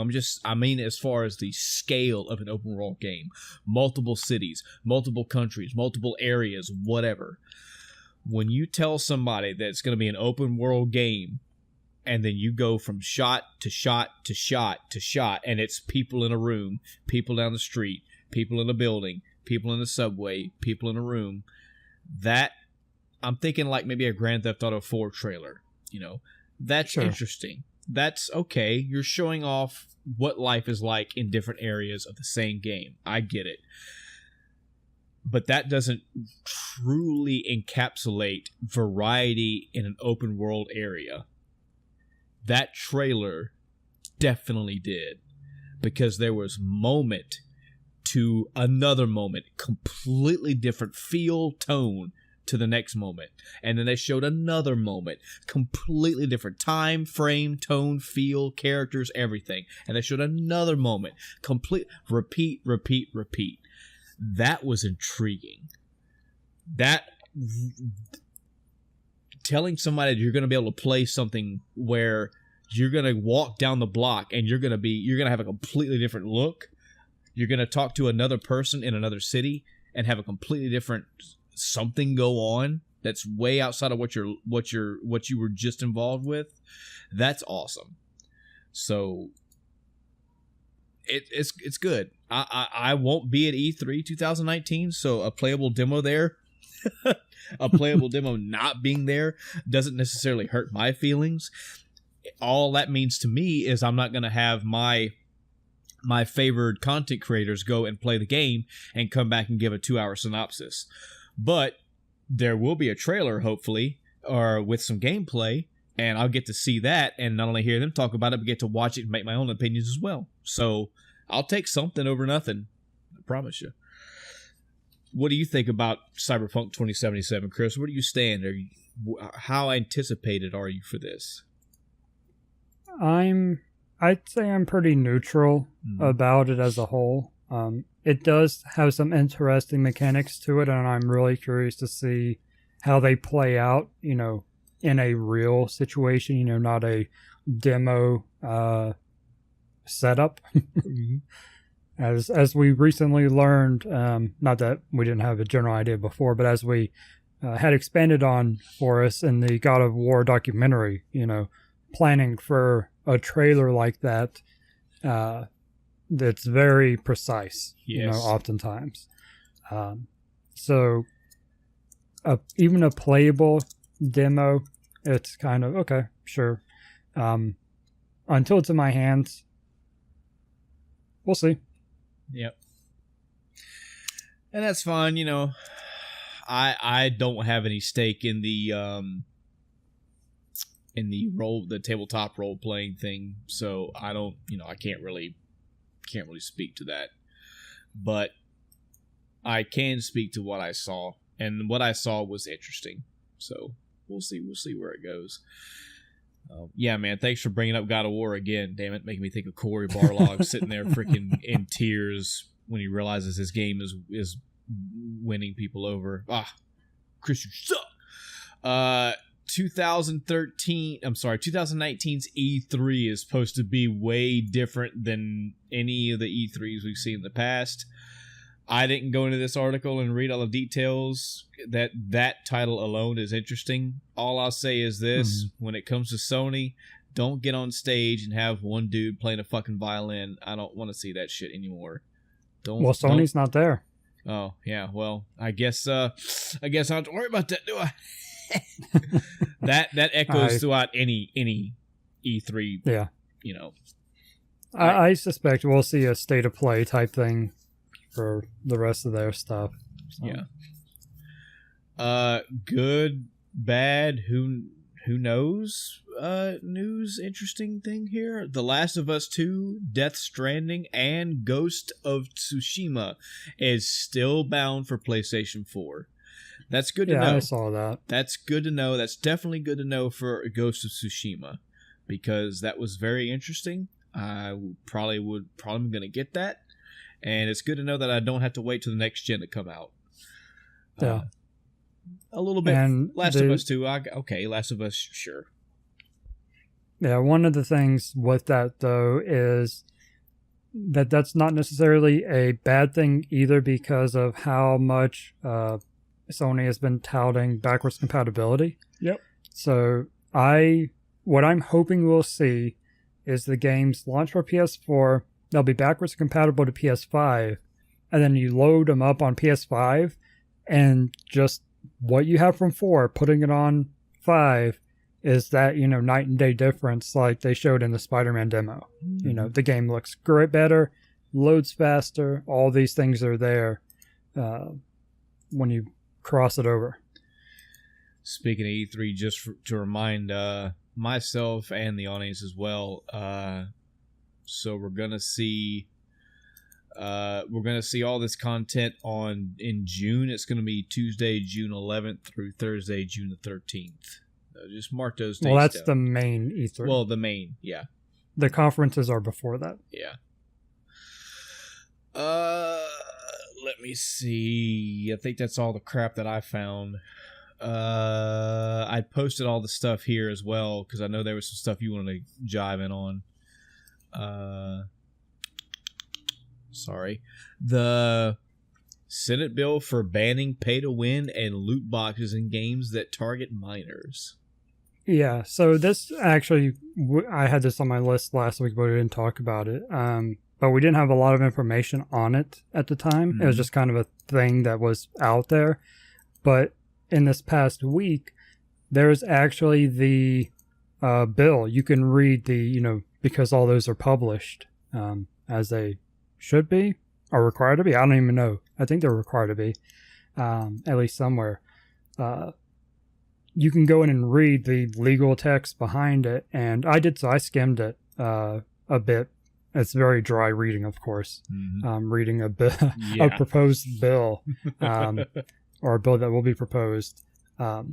So the purpose of this is to really focus on minors that, are tempted to spend their parents' money. I don't.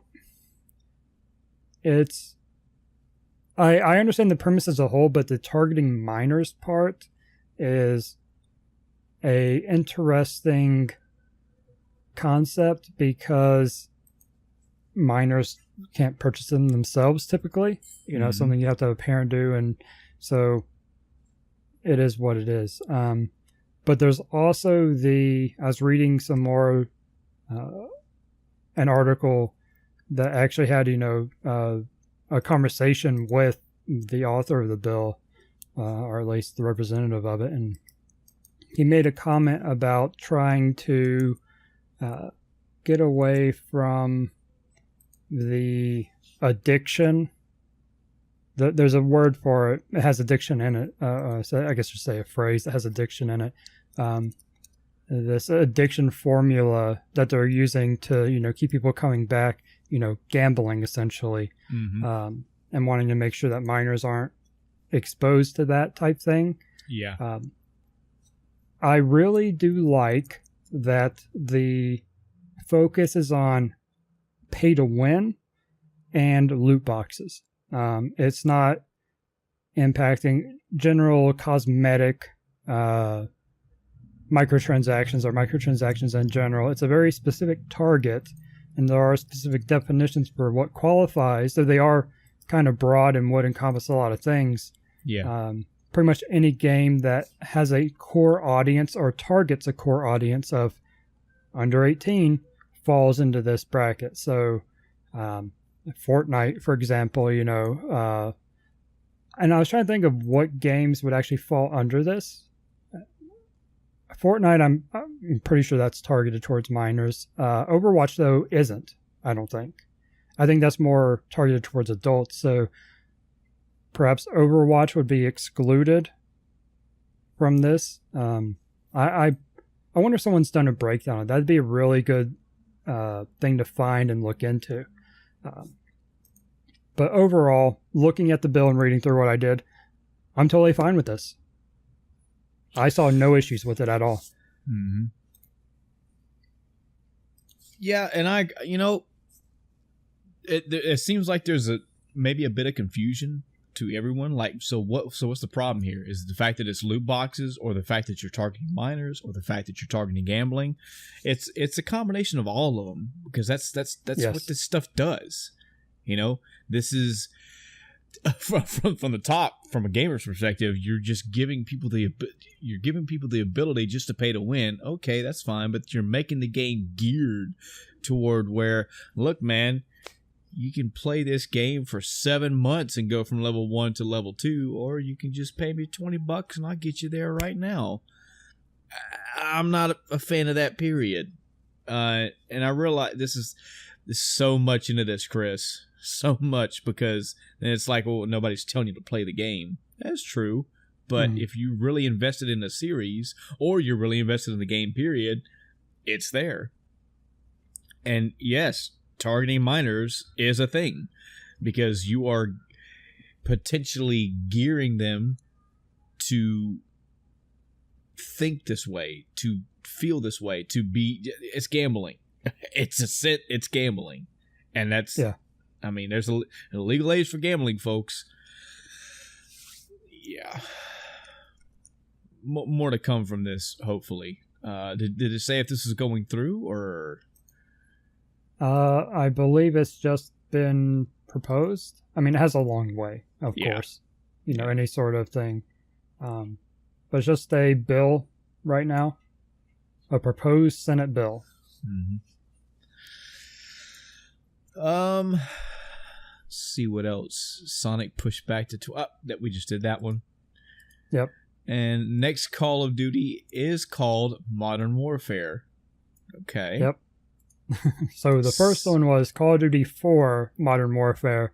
Now we're just getting Call of Duty Modern Warfare.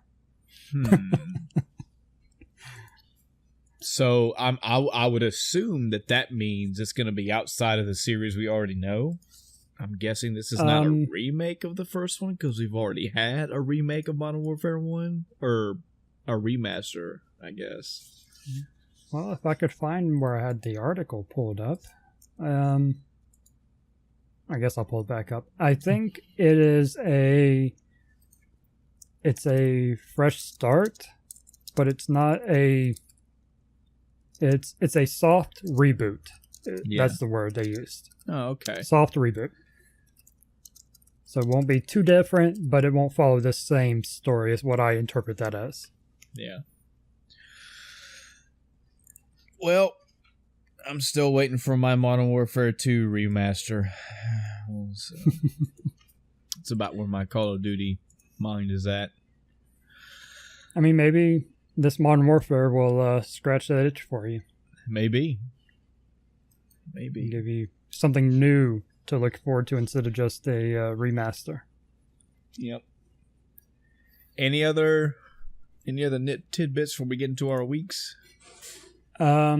So something I saw on, and I haven't played it yet, but on MTG Arena, Magic the Gathering Arena, there's actually some sort of story mode that you can play for at least part of the latest expansion. Because this, I mentioned before, there's a ton of lore and story behind this expansion, and all the expansions, but this one in particular has an amazing cinematic, and there's a lot of emotional moments just in that alone. So a full-blown story, which I don't know how this is going to play out in the Arena client, but it's interesting. I'm curious to see where it goes. I saw someone earlier say it wasn't good, but I'm going to see for myself. There was something else that I did not write down because I just saw it. And I lost it. Well, I have it on good authority. We have more episodes to come, so maybe if it's good or important enough, we'll catch it in the future. Mm-hmm. All right. Well, let's roll into our weeks. I believe it's my turn. Did I get it right? Well, it's technically it would be, but you went first last week because I was stuffing my face. Okay. So to alternate, I would go first this week. Go right ahead. All right. So jumping into TV stuff, I finished watching season 2 of Gotham. Thank goodness, because I was going to ask you about that. So season 2 is finished, right?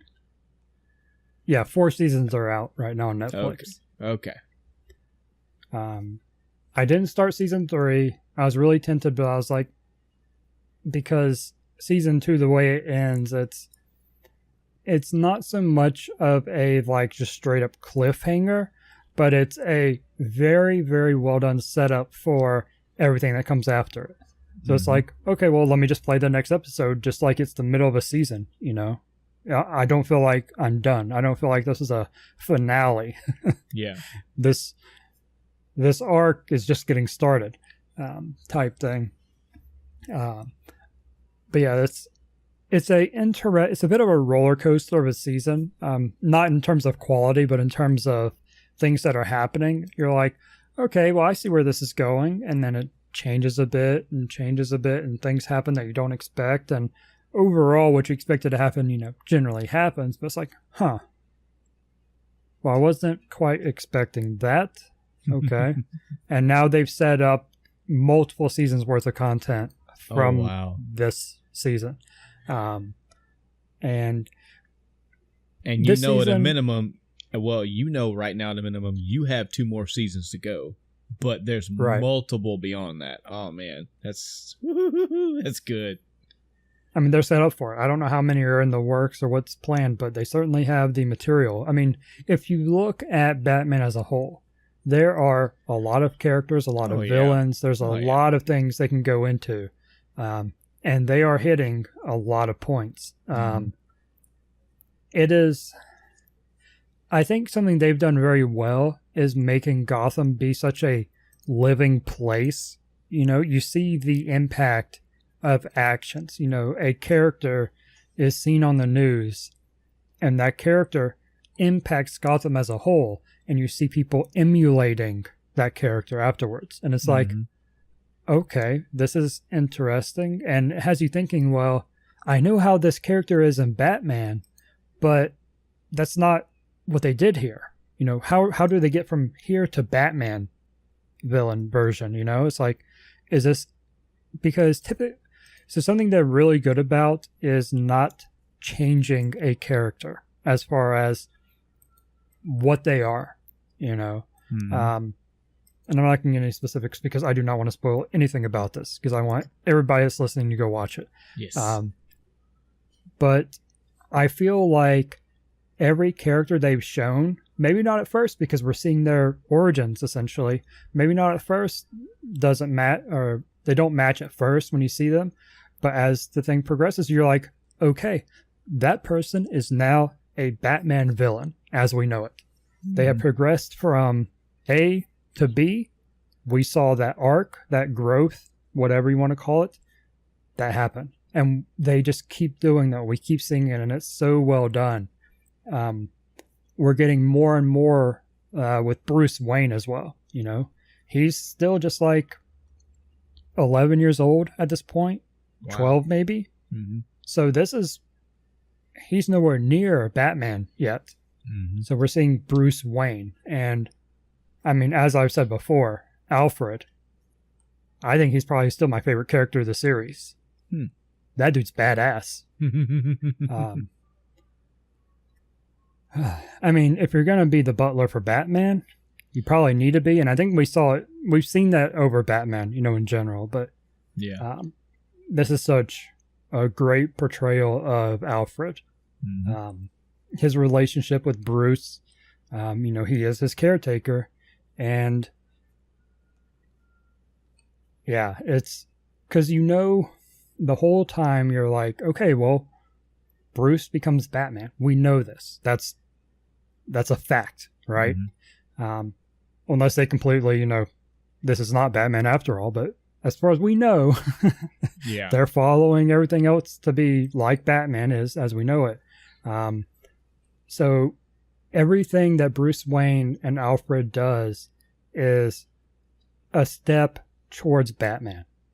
You know, you see defining moments in Bruce Wayne's childhood that leads him to be the person that Batman is underneath the mask. You know, the decisions that Batman makes in the future, you can see how these moments are defining him to make those decisions. Yeah. You know, and it's so good.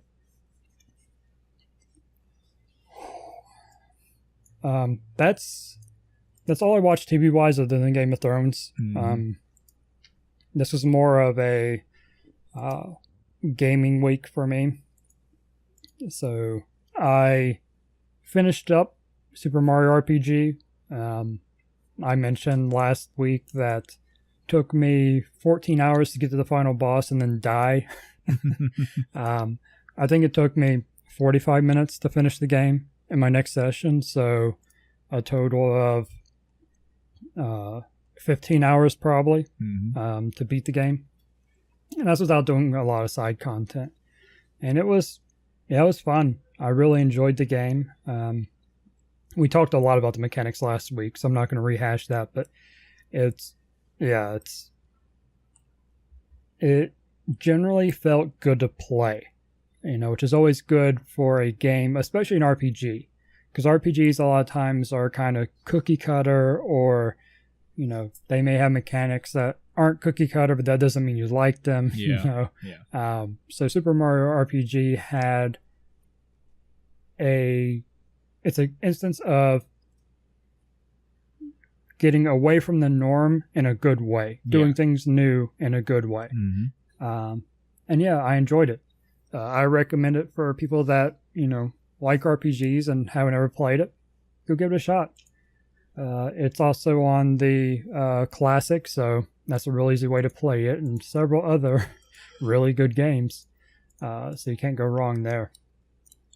It's also great hearing you say all this, because it, as I think I mentioned this last time too, but the audience gets to know that this game holds up. You know, this is an RPG really on the SNES, and it holds up. So here in 2019, with the plethora and myriad of other RPGs we have out there, we've gone back all the way to the Super Nintendo era and have a game that, holds up today. That's awesome. That's great to know, man. So after finishing that, I was kind of at a loss of what to play. I was thinking about going to Mario 3. I talked about this before. It was one of my contenders before I started Super Mario RPG. I was like, you know what? There's more to Mario than, just the old games. RPG was an example of, getting out of the norm for Mario. So I thought, let's continue progressing. And I loaded up Super Mario 64. Okay. Now, right. we've talked about emulation and stuff before. I have to say that Nintendo 64 is some of the most annoying emulation to configure. Oh, and really? Super Mario 64 in particular, it was a pain. Wow. I spent probably a good 30 minutes getting this set up, just to test getting, which I bought a adapter so I could plug my actual 64 controller into an adapter for USB to my computer. Because I'm not going to hook up my 64. I'm sorry, but I don't feel like getting all the converters and stuff because I'm playing on a monitor that lanes HDMI, etc. I'm not dealing with that right now. So I was like, I'll play on an emulator with my original controller, which, as an aside, it's old and it's been sitting just basically in storage. So the thumbstick did not feel great. So I'd also, when I ordered the adapter, I also ordered just a straight up USB 64, controller, which the joystick felt much better. And I didn't, aside from the joystick feel between the physical controllers, I saw no difference in gameplay. So some people, the Super Mario 64 speedrun community, I actually followed their guide to get the emulator set up. When I first started trying to do it and was having some problems and things weren't working, I was like, all right, let me find a guide. And the speedrunning community is absolutely the best place to go for that. So I appreciate their hard work. But when it comes down to controller configuration and setup, they're like, you will have this, and this configured, and these are the only two options you should even consider for a controller for this game. Wow. And yeah, they're very anal, for lack of a better word, about what controller you should be using to speedrun this game because of how precise it is. Well, of course, that's not unusual. You also should be playing on a CRT, for example. I'm obviously not doing that. But, and I also wasn't speedrunning. So it was, a little bit of good information for me, but overall not a big deal. But yeah, so I spent about 30 minutes, even with these guides, trying to get it set up. And I had a problem, like my audio was out of sync. And so I found an option in the emulator configuration to add a setting that seemed to sync it better. And then later on, come to find out, that setting caused my game to crash in a particular level over and over. Wow. So I had to stop playing and spend about 10 minutes doing some very basic troubleshooting while I'm trying to stream. And I'm like, all right, if it doesn't work, then, I'll just call the stream and we'll pick up something else, or we'll pick up with this after I fix it. But I was like, all right, well, let me uncheck this setting that I checked. This is the literal only difference between my setup and what the speedrunning guide says to do. So let me uncheck it. It worked, and my audio never got out of sync, so it must have been just like a OBS thing or capture card thing. I don't know. But it was a pain to set up, and funny enough, I played the game off stream for about 2 hours that night. I was getting configured and testing things, and it wasn't until the very end of that 2 hours that I realized, oh, my C buttons don't work. So I had played for 2 hours without being able to adjust my camera. I just thought I was at, basically I only did early game stuff, the first 10 stars or so, and which are very quick. And I never really cared about changing the camera angle because you don't really need to in the early levels. I thought it was just kind of a thing. Nope. Didn't realize until I needed to look up in the entry to go get the sky cap, the flying cap, whatever you want to call it. And I was like, I can't look up. What, am I pressing the right button? I pull up. I actually had it up already. I went back to my reference for the controls so I could make sure that I knew what all the different varying jumps were. Yeah. And I was like, yeah, C buttons are camera. Okay, well, it's obviously not working. So let me go back to the emulator and configure this, and finally got it working.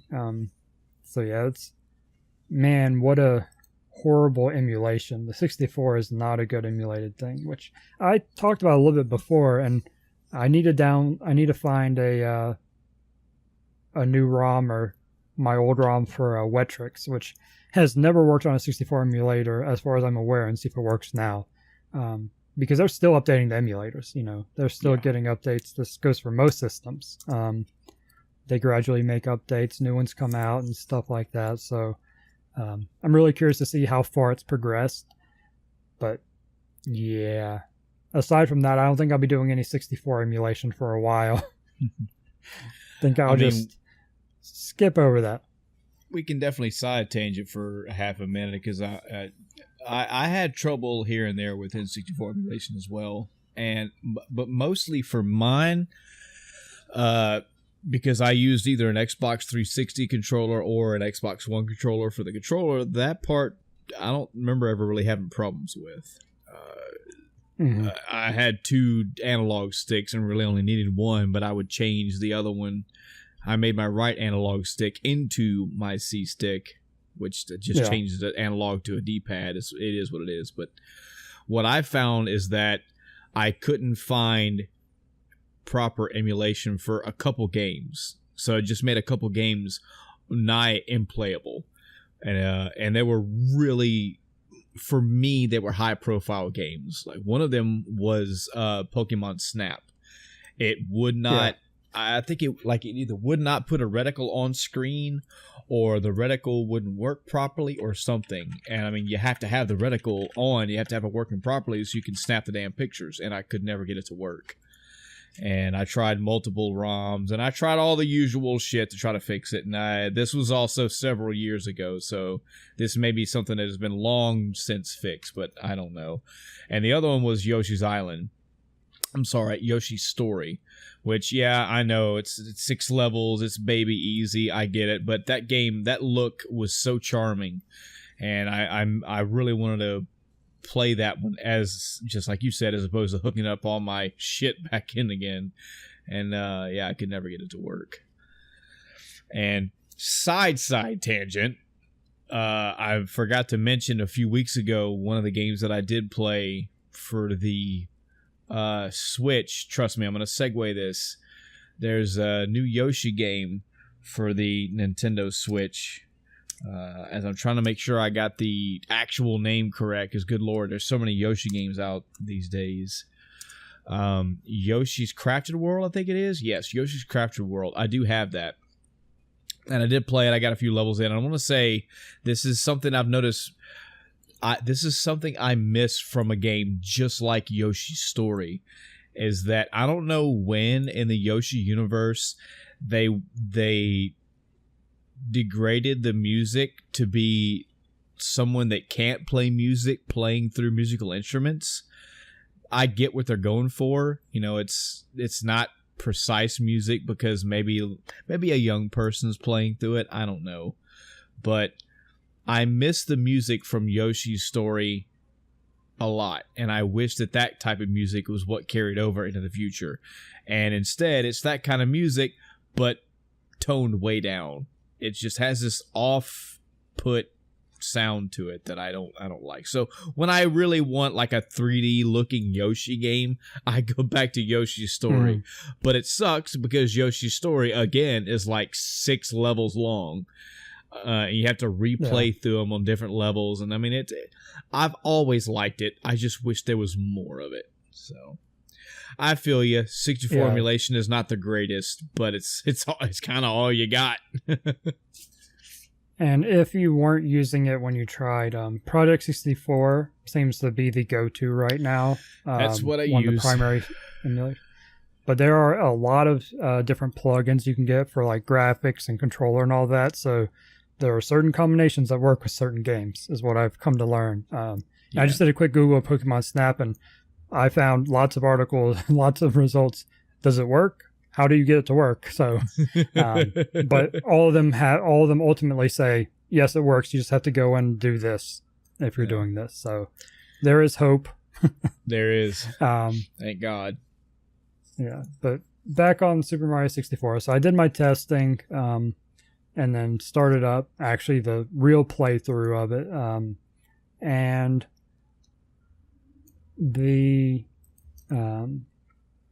I really like this game. Super Mario 64, that was actually our game of the year for 96. Yep. It beat out Super Mario RPG barely. Or not Super Mario RPG, Super Mario World. Wait, what?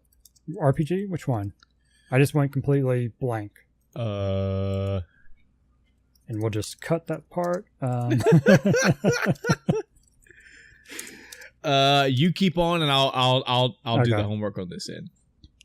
Yeah, but it was there's a real blast from the past, and my history of Super Mario 64 is that I did not own a 64, so I did not own the game until I was an adult, essentially. Mm-hmm. So playing it over at a friend's house, I only got to get a certain amount into the game because, in between times going over to his house, saves would be deleted, restarted, etc., as kids do.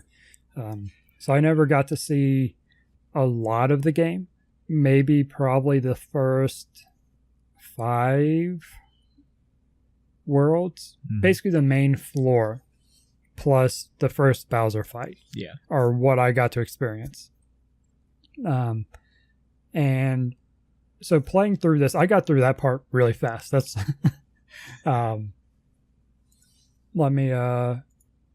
10.5 hours for me to beat the game.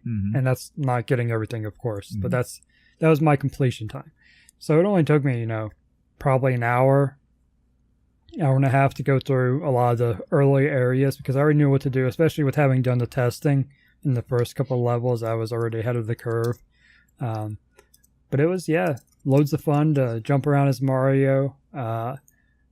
I cannot see myself grinding out every star in the game because I got frustrated just trying to get the last few for 70, which is the minimum you need to beat the game. And that was with watching, I've watched speedruns of 64, so there's not a whole lot of, things I hadn't seen at that point that are in the speedruns at least. But I also wasn't doing speedrun strats. So there were quite a few levels, and this is something I talked about with Super Mario World as well.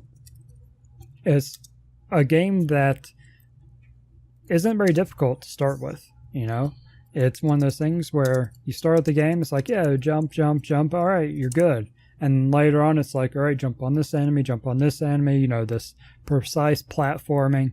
And I gotta say, in the probably later half of the game, just broadly speaking, maybe after, say, 50 stars, the camera really starts to be your enemy. And there are a lot of times where the camera doesn't quite go where you want it. So you can't quite get those good angles for jumps. So you're kind of like, well, I think this is diagonal from me at this angle. It's not right. It's not down. It's not even a direct, 45 degree in between.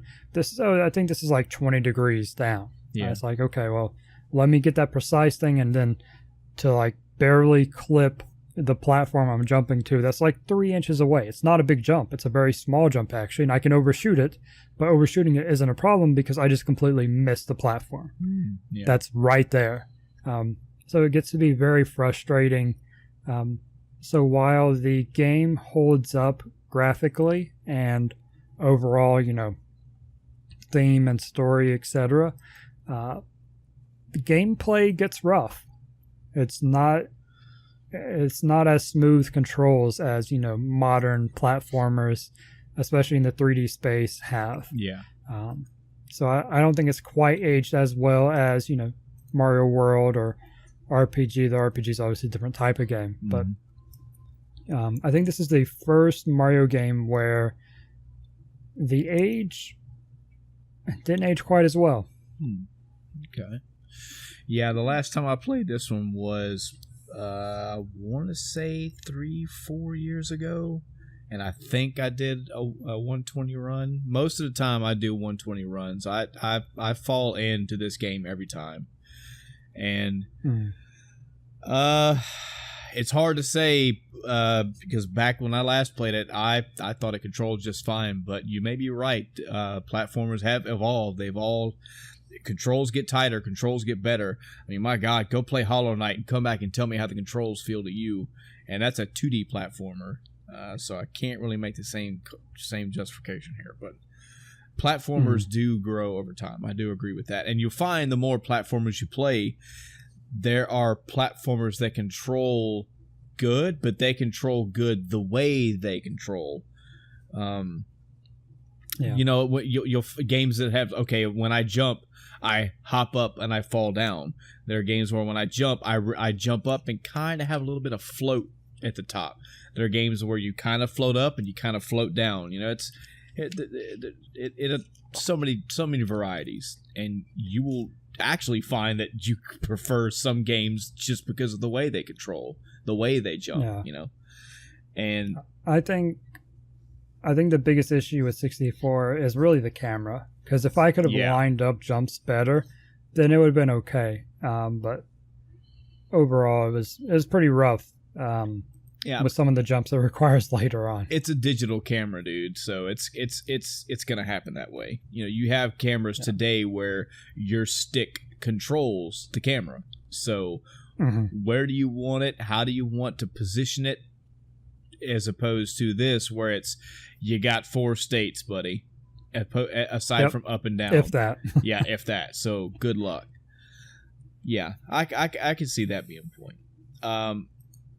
And Michael's homework shows that Super Mario RPG Legend of the Seven Stars came out March 9th, 1996, and Super Mario 64 came out June 23rd, 1996. Yeah. So just a few months after. That's crazy. Yep. I will say, I'll say this: whether Mario 64 aged like the best of the best, as far as a first foray into the 3D world, Mario 64, holy shit, what a testament, you know. I think they kicked the door open extremely well. It just sucks they only had one stick, you know. They that fucking C-pad wasn't exactly, it was a substitute, but yeah, and it's by no means a bad game. Yeah. You know, I'm not saying that in any case. Like I said, it was our game of the year. So and it deserves it, you know, for what it did. It's just there are a couple things would be nice to have different. Yep. But it is what it is. I still enjoyed the game. It just there's a difficulty spike that the controls make even harder than it needs to be. Yeah. I'm trying to think as I played through, and like I said, I played the first kind of floor, that main area, a lot as a kid, so none of that was real surprising. So most of those stars were pretty straightforward, but then it got into the, you know, puzzles, not even the puzzles, but the I guess it is puzzles, the hunting and trying to find things, and like, okay, well, you know, there are mechanics you learn, and that's fine. Now I don't even mind, you know, like learning how to deal with the boos. That was the big hurdle for several minutes. It's like, okay, I keep getting hit by the boos because I keep missing, so I needed, you know, safer strategies, etc. And that's kind of one of the things where the controls were not working with me, because it's like, okay, I'm facing the boo, I'm gonna punch, or I'm gonna, you know, turn and punch real quick, and I get like 90% of my turn, and then it stops and I punch instead of all the way around, and it should have hit, but it's like, okay, well, I guess that's not the hitbox type thing. And you know what, like pretty much any Mario game, screw swimming. Swimming is so miserable. Mario's like, dude, come on, man. Come on. Yeah, I actually skipped the water level until I absolutely had to for more stars. Wow. I was like, okay, yep, I see that. That's a water level. We're not going to do that right now. We're going to go play everything else I can until I need those stars to progress. Mm. Or I think those stars are, worth putting up with the water to make it easier than this other level I don't want to play. Looking at you, lava level. You know what? The music makes it all right. it's got good music to it. Sure. Yeah, man. Mario 64 is a great game. It's so fun. I'd hate to just rehash an entire freaking Game of the Year speech, but that's about the long and short of it. It's good. And anyway, yeah. I'll tell you what would make Mario 64 even better. Well, I wouldn't say make the original game better. What I think something we need, something we deserve, is a good remake. With updated graphics. There was a level. Let's see, Mario Galaxy. I think it was 2. There was a Mario 64 kind of tribute level. I think there was an entire planet. The Throwback Galaxy is what it was called. Yeah. That's awesome. So what we need, take away the Wii, the nunchuck, take away all that. We don't need that. Put it on I think the Switch has dual analog sticks, so there you go. And it's been done. The Mario 64 has had a remake. I get that, but I'm talking like modern today graphics update, not just on a portable 3DS system. And that wasn't good anyway. I played it. Yeah, I've heard so many polarizing reviews about that game. Like apparently the controls and still the camera, and just I don't know. No, but just audience, if you haven't played Mario Galaxy 2, just YouTube Mario Galaxy 2 Throwback Galaxy. They take one of the levels from Mario 64 and they do it in a Mario Galaxy graphics theme, and it's done super well. The music's there. It's just super updated graphics and controls, and I would like to see this whole entire game get that, with the caveat of take away the motion control, take away the nunchuck and all that. You just have me. Have it to where we can control the camera with a stick, and that's it. You're good. That's all we need. Yeah. I think it deserves. Yeah, really. I just that would be that awesome. That would be awesome. That's the kind of remake you need. And you know what? Hey, go crazy, Nintendo. Add 3 or 4 more paintings. Add more levels. I'm fine with that too. Oh yeah. But take this entire game and all its 120 stars. Add 80 more stars and make 200 flat. There you go. That's what I want. You have now sold the Switch to more people, or the next console. Fuck it, whatever. Yeah, I don't think I'm gonna go for the 120. I was getting too frustrated, and I think at that point I would end up looking at guides, which kind of takes the fun out of it, just to do it for completion's sake. So maybe I'll come back to it sometime if I'm bored. Hold on to my save as long as it doesn't get deleted in emulator world. Yeah, man, it took several playthroughs, even in my 64 lifetime, to finally go, okay, I'm going to do the 120 stars. And I think I've done it 2 or 3 times. It's not a requirement. That game is fun all the way through. You get 3 or 4 stars for every level-ish, and you get a good feel of everything Mario 64 has to offer you. You're fine. Yeah. Something I did want to bring up after I finished that game, I say finished, I beat the game. Even though there is more I can do, only took me 10.5 hours. And that was with quite a bit of struggling for a large portion of the game. I think the first 50-something stars took me like 5 hours, and then the other 5 hours is getting like another 20 or something like that. So it was definitely a bit, like I said, a curve. But 10.5 hours, we complain now oftentimes about how short games are, but really back then there were a lot of short games that were really good. Yeah. Super Mario RPG, only 15 hours. For an RPG, that's pretty low. Even without doing side stuff, that's still pretty low. Yep. By today's standards. So it kind of was, putting things into perspective a little bit, if you will. We don't have to have a 90-hour RPG to have an RPG we can love, or a game in general. I just won't limit it to RPG. Yeah. It is nice when we have a persona that, we can drop into and spend 100 hours on because we want to. And like 60 just to beat anyway, without worrying about 100%ing and all that. Yep. That's nice, but that's not required. And I think that's something, to keep in mind when, a game comes out and it's like, oh, it's only 10 hours. Well, was it a good 10 hours? Quality over quantity. If so, then, yeah, exactly. So after finishing Super Mario 64, I played Mario is Missing. No, I actually looked at it. I was tempted to play it just so I could tell you, yes, I did play it. But I don't even know if I could find it right now. I haven't looked into it, but I got to thinking, and I was like, well, is it time to go back to Mario 3? Because I think Mario 3 is really the only old school Mario that I still care to play right now. Because 1 and 2 are what they are. I've never played 2, I don't think.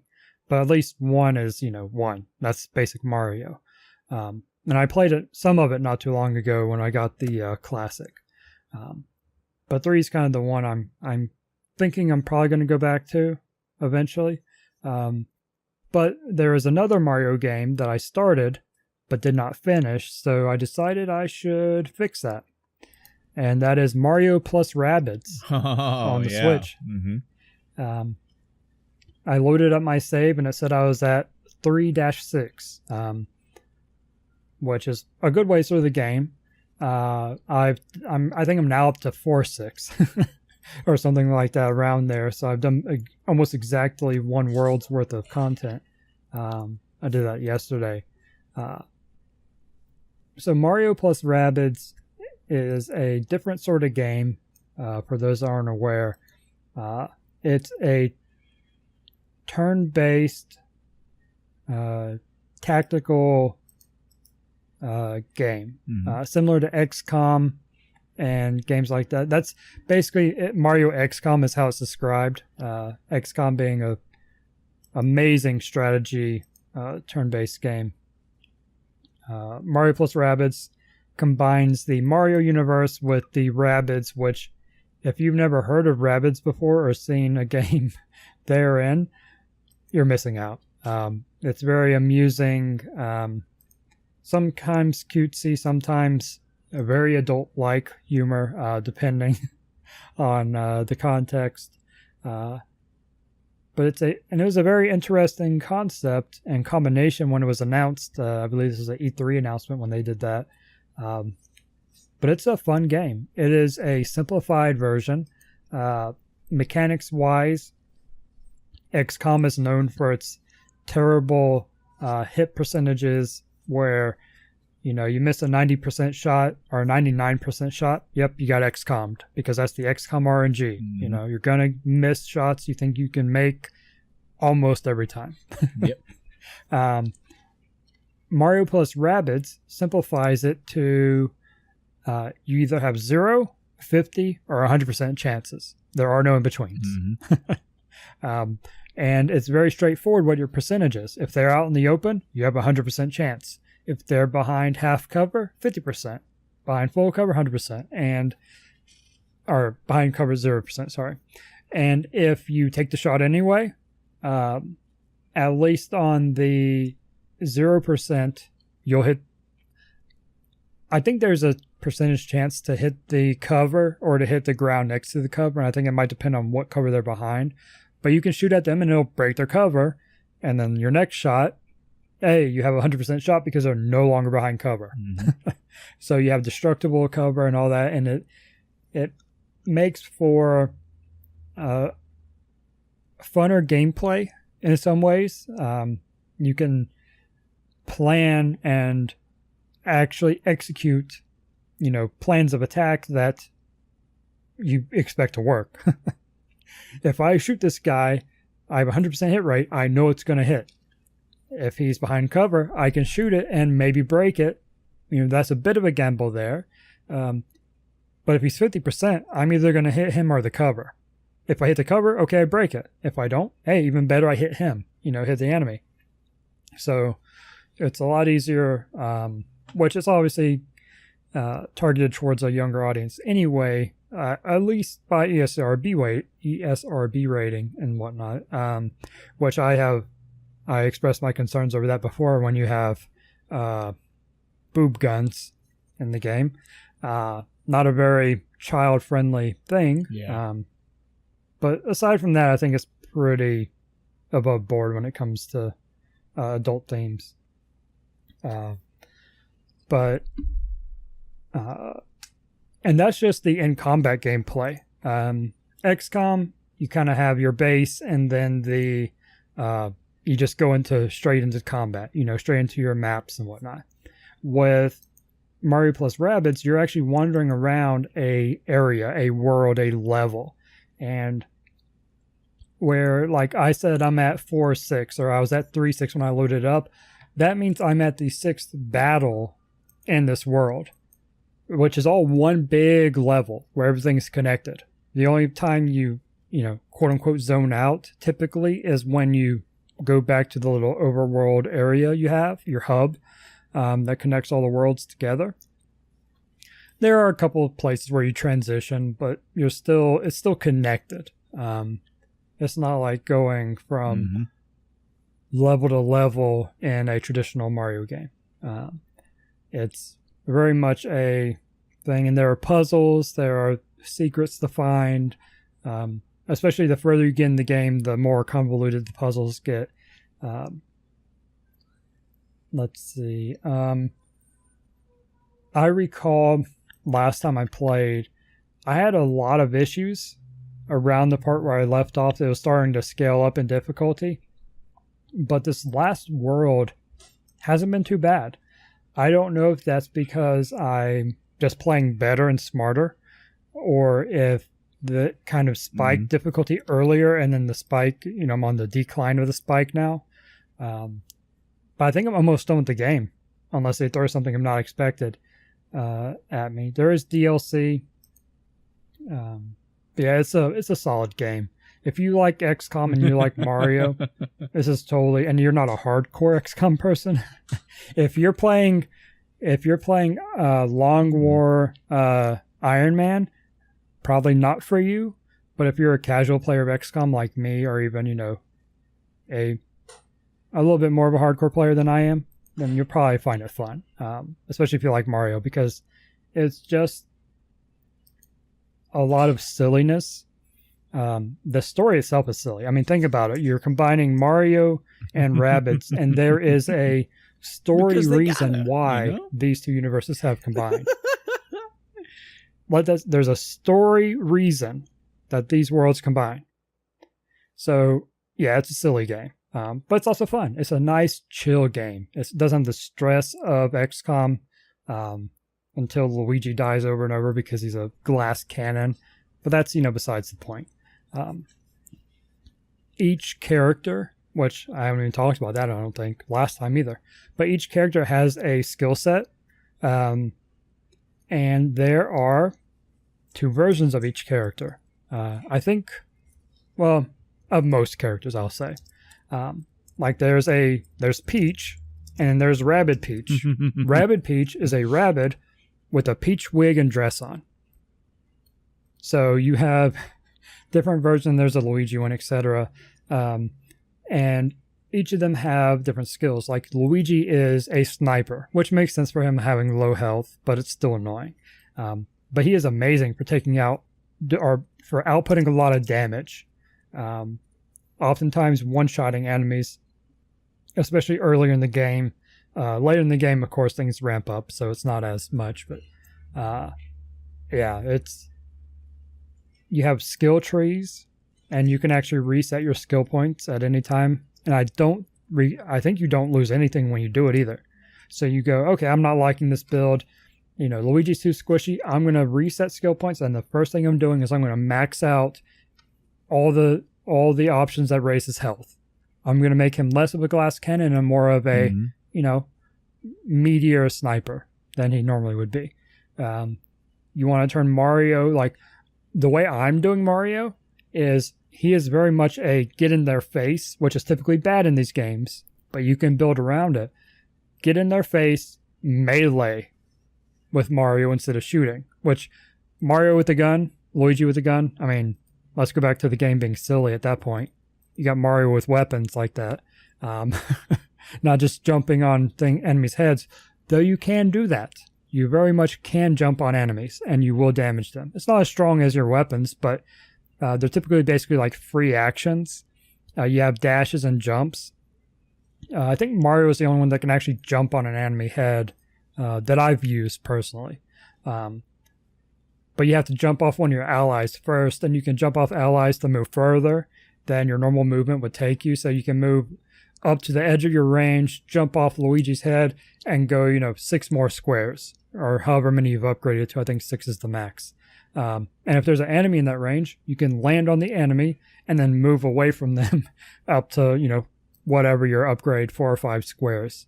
So you have these very complex, high strategy moves you can make in this game. That's all being accomplished by very simple core mechanics. You shoot, you move. Something that's nice about the game is you don't have to do things in a certain order. You can move and then shoot, or you can shoot and then move. Where XCOM, once you shoot, you're done, unless you have certain perks, etc. But yeah, I highly recommend the game. It's a lot of fun. Especially if you have a Switch. A question that comes to mind. This is the first game I bought for my Switch. Between this and XCOM, it's a very obvious question. I know you know it's coming. If somebody wasn't not a fan, if they hadn't played XCOM, would you consider this to be a gateway to XCOM? Yeah. As long as if you think Mario plus Rabbids is hard, maybe not, unless you want to play XCOM on an easier difficulty, which you totally can.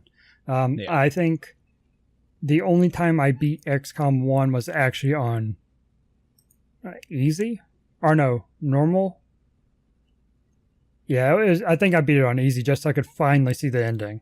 Because XCOM is a very, very difficult and frustrating game, even for people that have played it tons. Like I watch In Control. He's a old StarCraft pro, and he did the Command and Conquer mobile thing. He was one of the players for that at E3 or something last year, which I enjoyed seeing him anyway. He plays Iron Man XCOM 2 and with mods and stuff now, but that is one of the most frustrating things because you cannot reload saves. Or you can reload saves as in if like you quit the game and come back to it. But if you die, you can't load the save. You're dead. And XCOM has permadeath in it already. So not being able to roll back, which is another way. I think that's how I finally beat it on normal, was I was save scumming. I absolutely had to. If a fight went bad, all right, let's roll it back. But there are players that do, no save. Iron Man actually prevents it mechanically. You can work around it by doing some forced quits, but in theory, it forces you not to be able to save.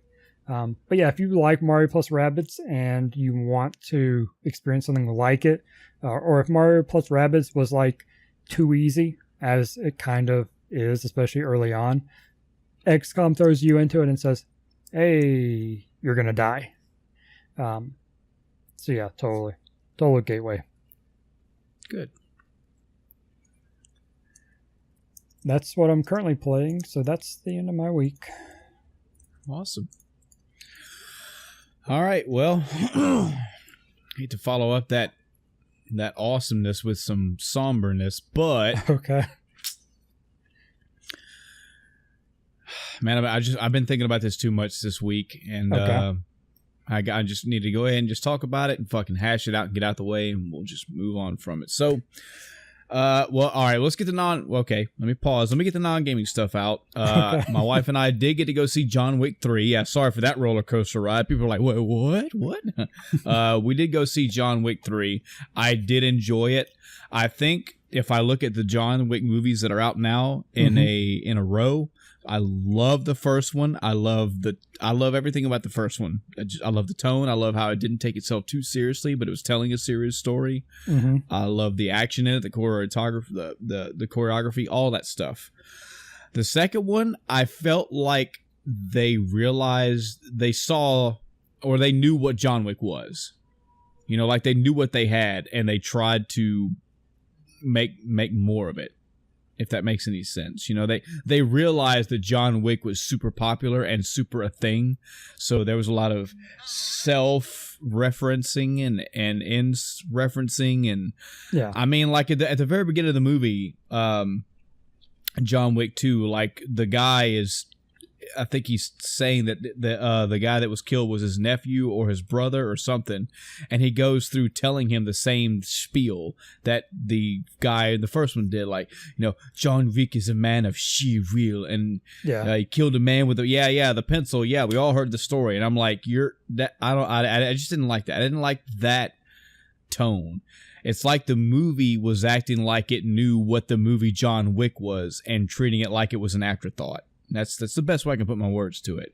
Now the gun scenes and all the action in John Wick 2 was still very good. Point of fact, I realized I should have asked it at the top. Chris, have you seen the John Wicks? I saw the first one. I'm pretty sure I saw the second one. Have not seen the last one. Well,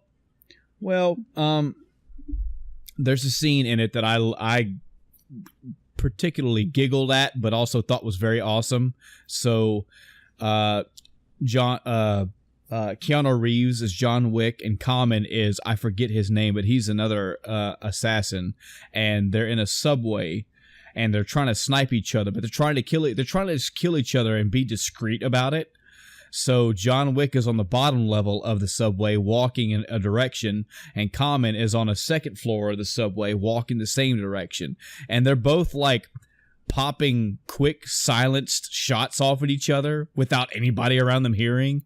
And like Common would walk by a pillar, and as soon as he got around a pillar, he'd pop a few shots off and then put his gun back away and go by another pillar. I just thought that whole scene was simultaneously hilarious, but well done. But I prefer John Wick 1 over John Wick 2.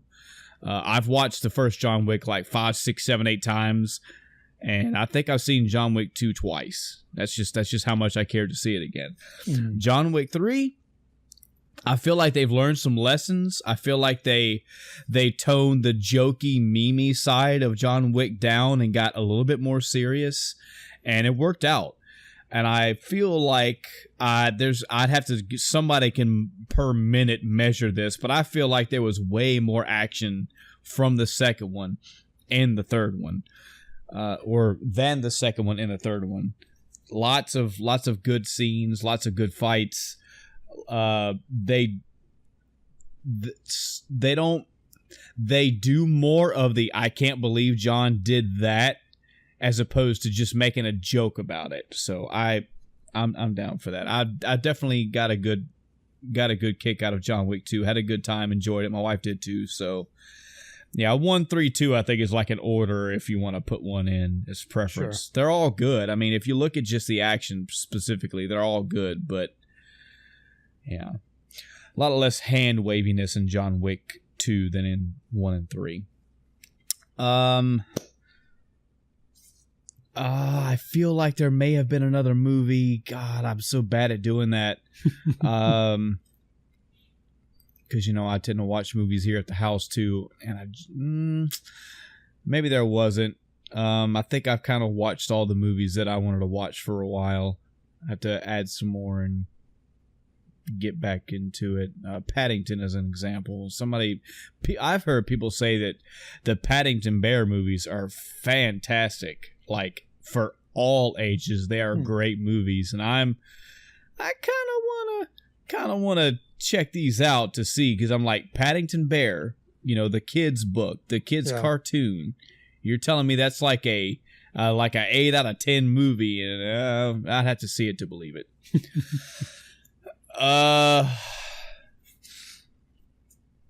Yeah, I think that's it for non-gaming. All right. So now the roller coaster picks back up. So here we are. All right. So I beat Sekiro, Chris. Okay.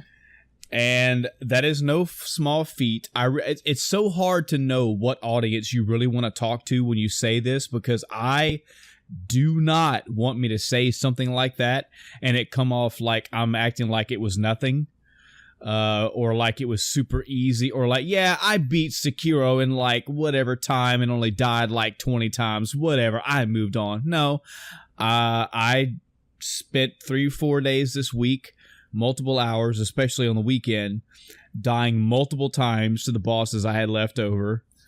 And in particular, the two that I had to spend a lot of time on was, it wasn't even like a boss, it was kind of a mini boss, but there were two bosses next to each other. There was a samurai and a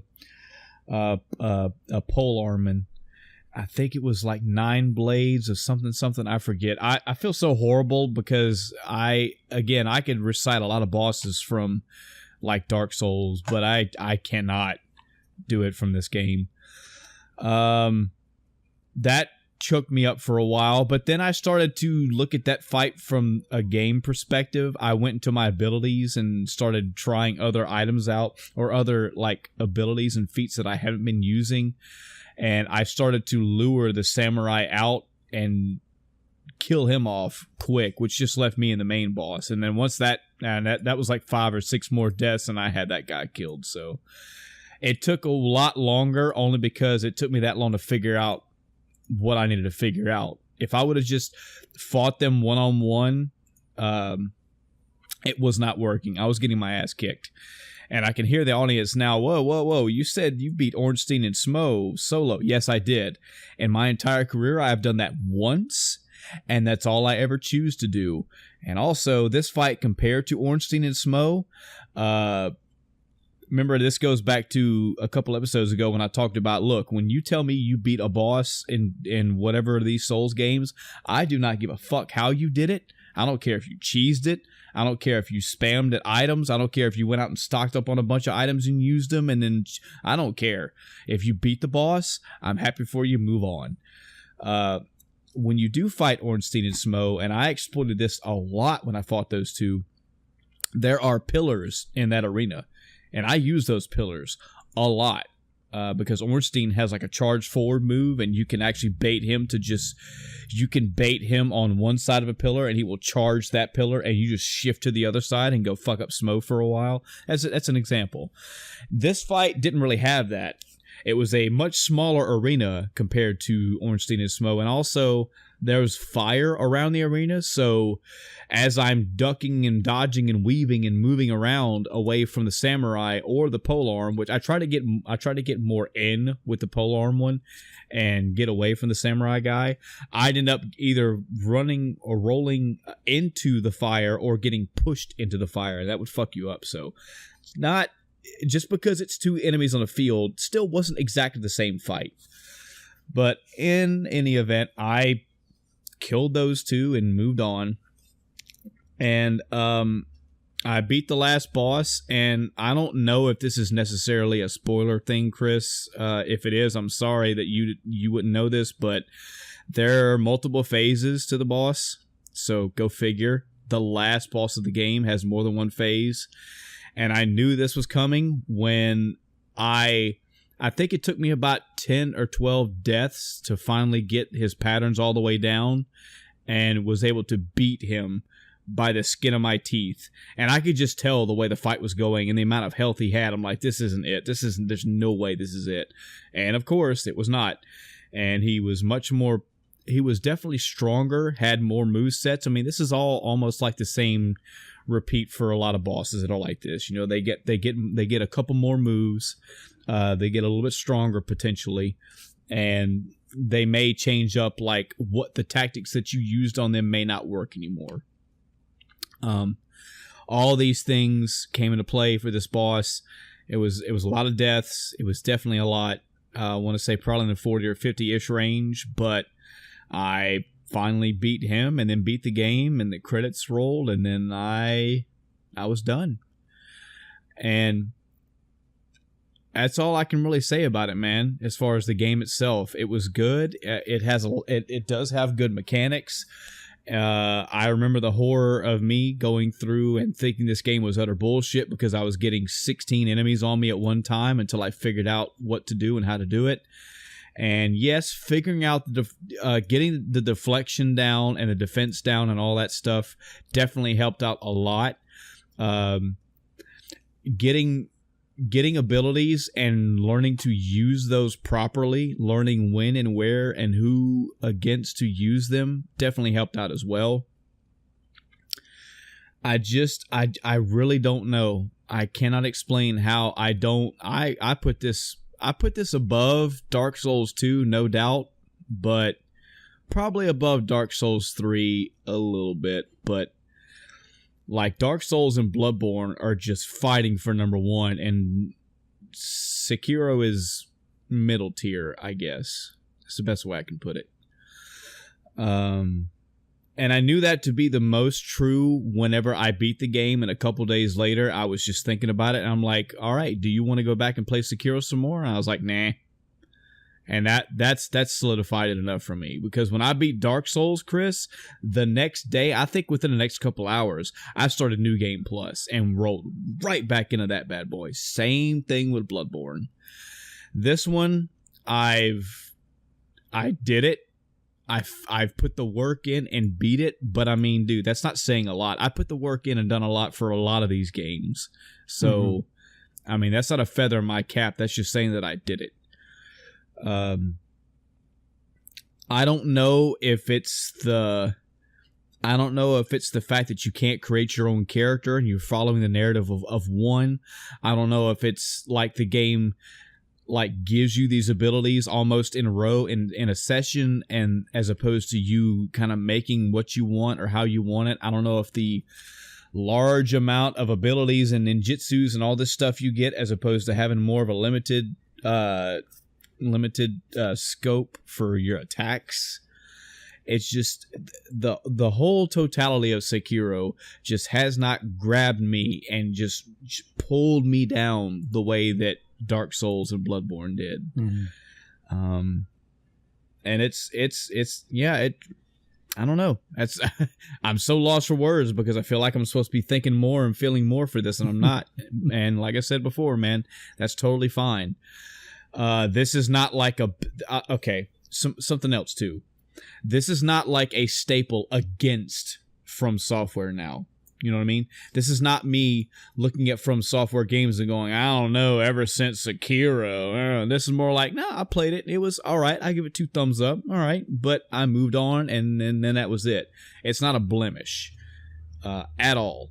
So when the next From Software game gets announced, it better be fucking Bloodborne 2. But if it's not, then I'll look into it. I'll play it. I'll see. I'll probably pay more attention now to how the mechanics are and what the game plays like. But I mean, From Software still has me. I still love what they do. I love how they do this. I just feel like Sekiro changed some things, and it just feels different and not the way that I like. I don't know. I don't even know if all that even makes sense given how much I gush about From Software, but that's what it is. At the end of the day, I'm not foaming at the mouth to play this again as I was the other two. And, you know, I played it, I experienced it, I beat it, life moves on. I don't know if I'll ever go back to it. That's not saying that I won't. I'm saying I don't have it in me right now to want to do it. So maybe sometime in the future I'll go back. I don't know if I'll do New Game Plus or if I'll start over and see what it's like. I have heard from a couple reliable sources that New Game Plus and Sekiro is like, because you're ungodly and everything is already laid out for you, and it's already you're just going through the motions again. But I take that with a grain of salt, though. I mean, that's somebody else's playthrough, somebody else's experience. I called this game. You know, I said what was going to happen. I was going to run into a few more bosses, and I was going to get to the final boss, and then that was it. And that's exactly what happened. I don't know what I was expecting. I don't know what I wanted, but it doesn't really matter. At the end of the day, I played it, I beat it, and yeah, Sekiro's done. So then I started going back to my backlog. I don't know if I mentioned it last week or maybe it was this week that I actually did it, but I did put probably about a half an hour, maybe an hour into God of War 4. I'm sorry, Gears of War 4. And them damn GOWs will get you, Chris. So, yeah, I don't know if I was just want to test it out, but I did play it, and I definitely like the updated graphics. It's still got that old school control with a few hitches. Mm-hmm. Correct me if I'm wrong, audience, but I could have swore in the old God of Wars when you would roadie run, the camera would still be able to be controlled freely. Or if it didn't, let me just put it this way. When you roadie run in Gears of War 4, I didn't particularly care for where the camera locked into. So if it's not that if the camera was able to move freely in Gears of War, or the original series, I prefer that better. If it's not that, if it did lock into place, however they put it, I preferred that angle. That's the best way I can put it. Maybe I'm completely senile and it's exactly the same angle and I just now realize I don't like it. Who knows? I don't know. But that's just a small little teeny tiny nitpick. But it's still the gameplay, you run up to an area, enemies come from the front or the sides or whatever, you get behind cover, you shoot, you aim, you do reloads, you can do perfect reloads, which make your reload even faster. I believe it or not, I have not tried the freaking chain gun getting up into an enemy yet. I need to do that, but I did not. I love doing that in the Gear. I found all the enemies that I could do that in the original series, the original trilogy. I do like how I got the original opening. Oh, sorry. The opening level of the game was you playing. If it wasn't the opening, I don't know if it was the opening or another level. Anyway, you got to play as Dom, and they kept, because they call him Santiago, and because that's his last name. But you're playing like little news snippets from what happened in the past, and that's pretty cool. That's as far as I got into the game. I don't have like a ton of story synopsis or any of that to go on. I've got about 30 minutes to an hour of gameplay, and I'm like, okay, all right, I'll keep on that. But it didn't. I guess I just felt like trying it out and put it down and moved on. It not in a bad way, just moving on. So, I also don't recall if I think I did. I think last episode I was talking about a SNES game I was playing called Soul Blazer. That was the first game, quote unquote first game in the Terranigma trilogy.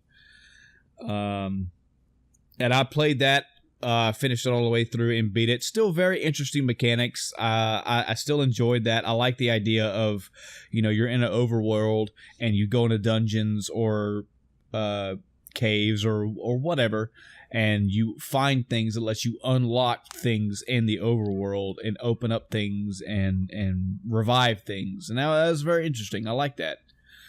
The game itself played out pretty well. I enjoyed it all the way through. Had a pretty good time. I then went and tried Illusion of Gaia, and I made it a couple hours into that, and for lack of a better way to put it, I felt like the story started getting a little out there. Started getting a little Kojima-y, I guess you would say. A little bit of up its own ass, trying to be too poetic and flowery with all the language and explanation. I was like, I'm kind of losing what's going on here. Sure. Which is sad, because there was an interesting mechanic that I discovered fairly early on in the game. Apparently, your main character has, and I don't know, please don't spoil it, audience, in case I do get into this later on and give it another try, but I don't know if it's like a version of you in the future or just an alternate version of somebody you control, period. But I was in a dungeon and going through a level and couldn't get past a point, no, I don't even think it was that. I got to an area where I talked to this statue, and the character I was playing as disappeared, and this other blonde-haired knight took its place. And I was playing as the larger blonde-haired knight. And I've gathered that you can control between those two throughout the game. And I'm assuming that not really assuming, SNES Trunk told me this, that apparently there are puzzles in the game or areas in the game that only one of those two has access to. So that's pretty cool. Flipping back and forth between two different characters is interesting. And I will admit, I am curious to know, like I said, okay, is this you in the future? Is this a alternate dimension of you, alternate version of you? What is this other person? I don't know, because the story started getting a little bit, and I said I'm going to move on. I also wanted to move on because I've seen a lot of Illusion of Gaia from back in the day, as in like articles and shit like that, but I never really had people around me tell me that, Illusion of Gaia was great. But I've heard so much about Terranigma, that it's such a good this and such a good that, and it's an unsung hero. It's an unplayed game from the SNES era, and you've got to check it out if you like RPGs. Mm-hmm. So that's the reason why I even played Soul Blazer. So I tried it out, and I think the mechanics in it were pretty cool, but it as well started to suffer a little bit from the I don't really know where we're going with this. And that's really I think I played Terranigma even less than I played Soul Blazer, so I kind of want to put those games on a burner. Even though I'm playing the backlog games, I'm putting that back on the backlog, and maybe I'll get to that in another day. I will say, of those three, I definitely had a good time with Soul Blazer. I went all the way through that game, and I enjoyed it. So,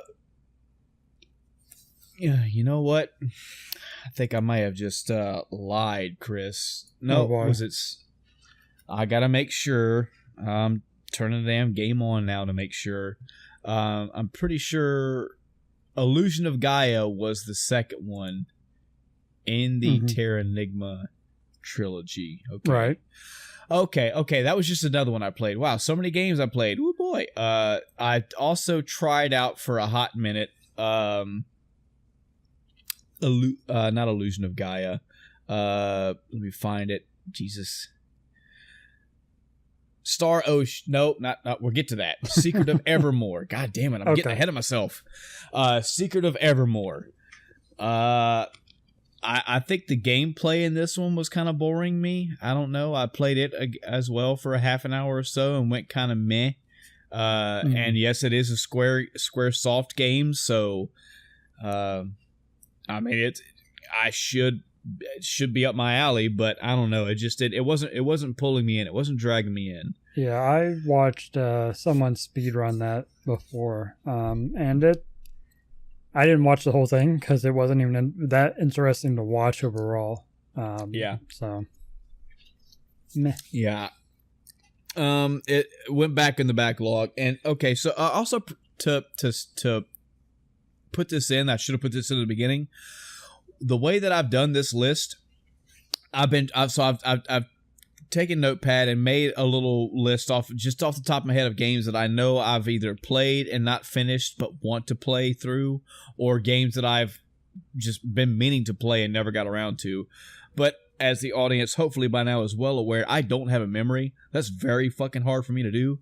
So I had like 4 or 5 games, and I was like, man, this is going nowhere. So then I took it to Google, started typing in unsung or unheard of or hidden gem games or whatever, and I added a few more. The largest contributor for me so far has been the channel I said a little bit ago, SNES Trunk, SNES Trunk. He, as his YouTube name would make you to understand, he predominantly has videos most of his videos are around the SNES. He has a couple snippets here and there. He has like comparisons between SNES games and Genesis games, but predominantly SNES. Hundreds of SNES videos. And I quickly went through hundreds of them because fortunately they were short, but they gave me a visual and an audio sense of what the game look and sounds like. And then having him talk a little bit about how it plays and whatnot, I just made notes of what I wanted to play. Arguably a lot of RPGs, but a ton of games, period. Sure. I've got like 40 or 50 something games now that I'm just randomly picking through. And that's how I got my list going. And so now, I had picked King of Dragons out of the blue because that was another review, and I don't know. I think like in the moment I just picked it out. That's a side-scrolling beat 'em up, but it's in a fantasy style. It's a fantasy setting, so you have a barbarian, an archer, and all that stuff. And as a arcade side-scrolling beat 'em up style game, it serves its purpose. I made it about 3 or 4 levels in and said, oh, okay. So I was finally finishing up this list. I ran through all of his videos. I exhausted what he had and made a list. I had a bunch of games. I was like, all right, so now I'm just going to randomly just pick a game in the list, just close my eyes and move the cursor around, and then bam, I landed on Star Ocean for the Super Nintendo. And I got to say, I was pissed off at Adam. I told him as such at work because... And he got a chuckle out of it because he got what I meant. He's like, why are you pissed at me? What's Star Ocean got to do with me? I have had Star Ocean on a very negative bubble for a long time because he's told it here. I believe he told the story here. But he's told it to me several times, his story of going all the way Star Ocean till the end of time and having a glorious time. And that ending just fucking chopping his dick right off. And that's made me think, man, I don't know about this series, man. I don't want to. Well, I tried Star Ocean, the first one on the Super Nintendo, and I've got to say, can't believe I missed this game back in the day. This game is so far very good. I'm about 3-4 hours into it so far, and right off the bat, it was drawing me in. So, voice acting. And the little intro cinematic, Chris, this is interesting, especially because it's on the Super Nintendo. Right. And it made me think, okay, what other games do I know of that have had voice acting on the Super Nintendo? Well, Super Metroid had voice acting at the very beginning of the game. I don't know why I'm still going through puberty, 93 episodes into my podcast, but Body, you need to get it together, okay? You're embarrassing me in front of my brother. Super Metroid had voice acting at the very beginning. The last Metroid is in captivity. The Galaxy is at peace. But, I mean, that's a very small snippet, very tiny. Star Fox, I remember Star Fox having the alarm going off and the guy going, emergency, emergency. And the characters talking doesn't count. They just go, that's just sound effects to me. But this game had like voice, and it was getting to the point where I was like, when is it going to stop? Like, how does the Super Nintendo cart have this kind of memory in it? But yeah, there's a good like 5-minute-ish intro sequence, and there's legitimate voice acting. They're talking through it. So that was okay. That already had my attention for sure. And then it cuts to the game, and the game is not anywhere in the same setting. So I was like, is this fucking Xenogears? Is this fucking Xenogears all over again? Am I gonna have this fucking like out in space in a fucking spacecraft and now I'm in a fantasy world? And yes, it was. But this one seems to be flowing so far. So far, the story isn't crazy, wacky, just loop-de-loop fucking out there, but we got a ways to go. We'll see how that pans out. That's more in the future. So so I took a few notes here. Cussing in that voice acting in the intro, one of the main characters goes, "What the hell?" And I was like, wow. Whoa. Man, did I ever miss this game back in the day? Holy shit. Immediately noticed nice music, when I started playing the actual gameplay, started out very Chrono Triggery. There was your character's in bed, your mom comes in and talks to you, there's nice music playing. I was like, man, it's okay, this hits a spot. This definitely hits a spot. Charming visuals and style right off the bat. Very Tales, Chris.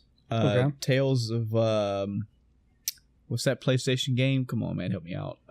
Tales of Destiny, yes. Very Tales of Destiny. The way the characters are designed, the way they look. By the way, for anyone wondering, this was published by Square Enix.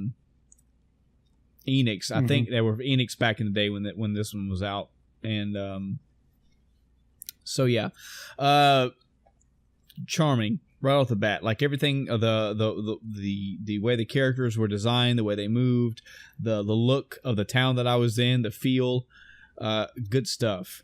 I went to the options. You do have the ability to fully customize the buttons to where you want them, which is good because it feels like it was a Japanese style game where A was select and B was cancel, and I like it the other way around. You could also do window colors and brightness, yada yada. Just nice little touches you can do to the game. Pretty cool. You get an item in the game, like you open up a chest and an item is there. It's 7-ish, so I thought that was a nice little visual touch. And then I found out there's actually voices in the game as well. I was in battle, and kind of like Tales of Destiny, the characters would do stuff, and you'd hear them, do voices. And this is a Super Nintendo title, so it was just, I don't know. Maybe there's a lot about the SNES voice. The sound card and shit that I don't know about, but this is blowing my mind. Like, I've never heard this much voice acting in a game. I'm going to pause right here, Chris, because I also realized I left out another game.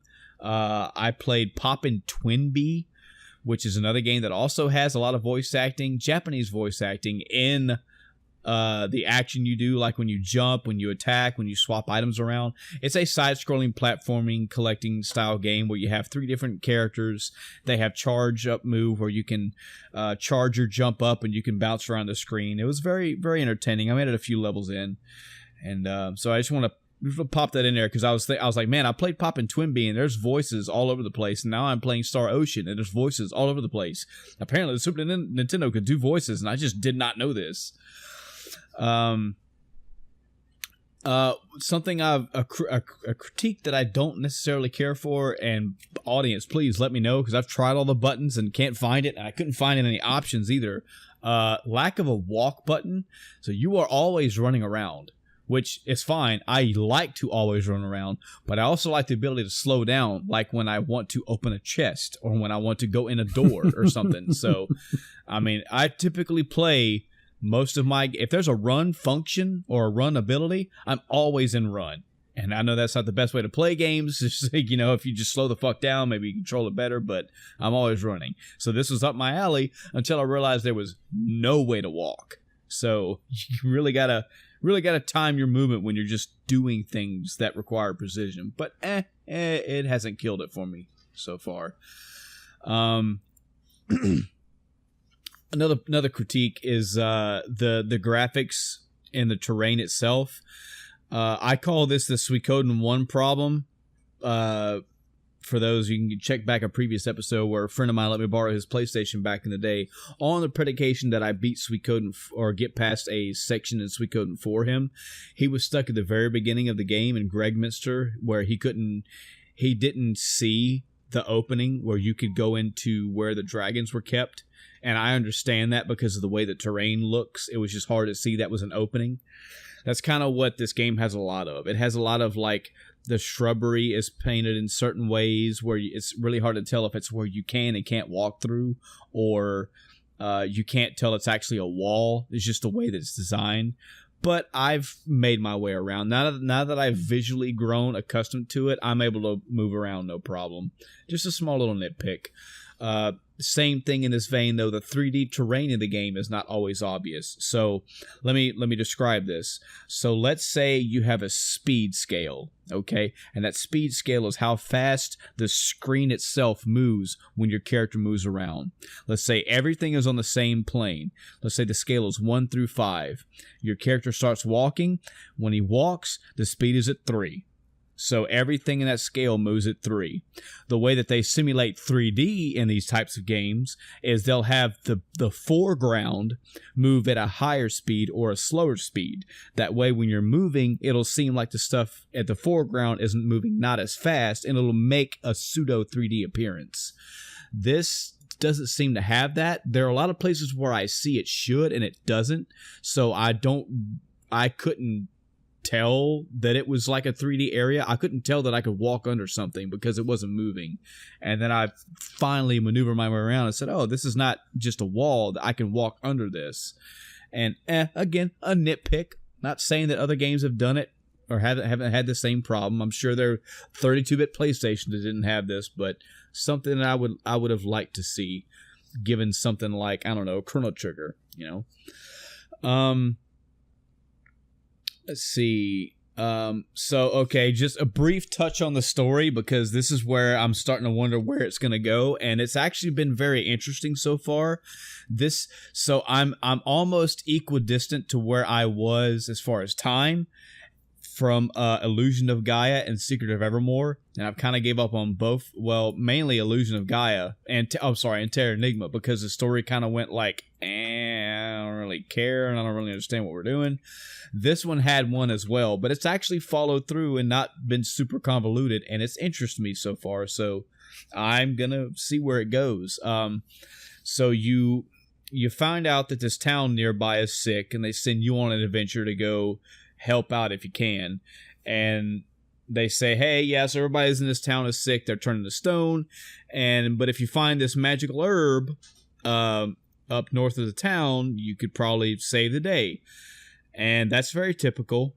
You know, just go do this thing, and you're probably going to run into the magical story MacGuffin. You're going to find a magic sword or something, who knows. Well, your character goes, but one of your parents' fathers show up and goes, hey, I'm going to take care of this. You just sit here while I go save the day. And I was like, wow, that's, okay, so we're not the hero. So Destiny didn't choose us, it chose you. Okay, that was a little different. But, as the story progresses, for reasons, you actually do have to go find this herb yourself. I went to go find the herb, I found it, and when I found it, the fucking androids from Dragon Ball Z show up. Yeah, I'm saying it just like that. Like these two people just teleported in out of nowhere. Okay. And was like, hey, yeah, you need to come with us. And I was like, what the fuck? And even the characters are like, what are you talking about? Like, you're saying words and things that don't make sense to us. And they're like, look, we have the cure. If you come with us, we can help fix these people, and yada yada yada. And they were like, all right, well, if you say you can help, then we'll go with you. And they've gone, and that's as far as I want to take that. Because once I've gotten into where I'm going, the story is now progressing in another direction. It's not crazy, not zany wild out there. They're not throwing radical terms at me that I don't understand, and all these convoluted story plots and super poetic talk.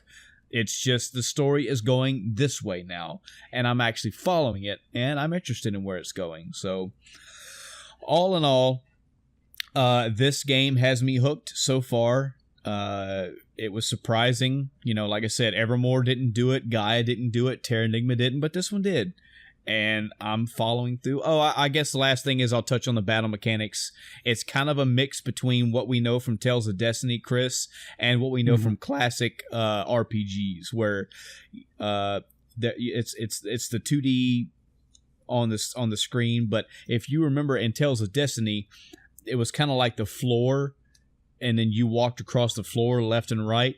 This is more like, think of Final Fantasy VI battle screen, Final Fantasy IV battle screen, and the enemies are still on the left and you're on the right. Your party goes out and does actions on their own and moves on their own and heal and all that shit on their own, and then you select the enemy you want to attack or use an ability on or whatnot. So kind of a pseudo mix between Tales of Destiny and, say, Final Fantasy VI, if I can put it that way.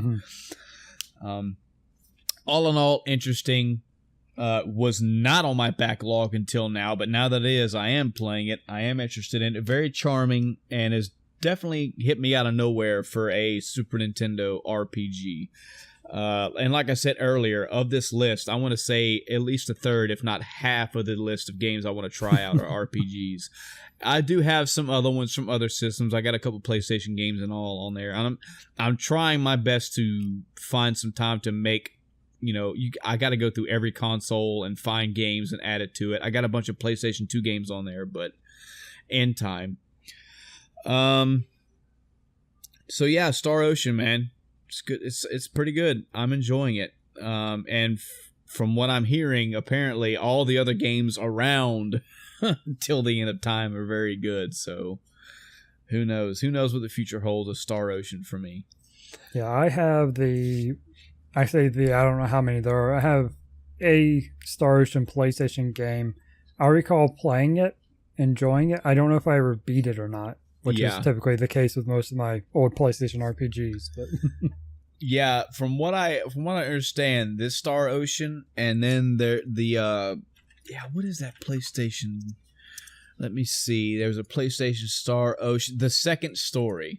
Okay, duh. Go figure.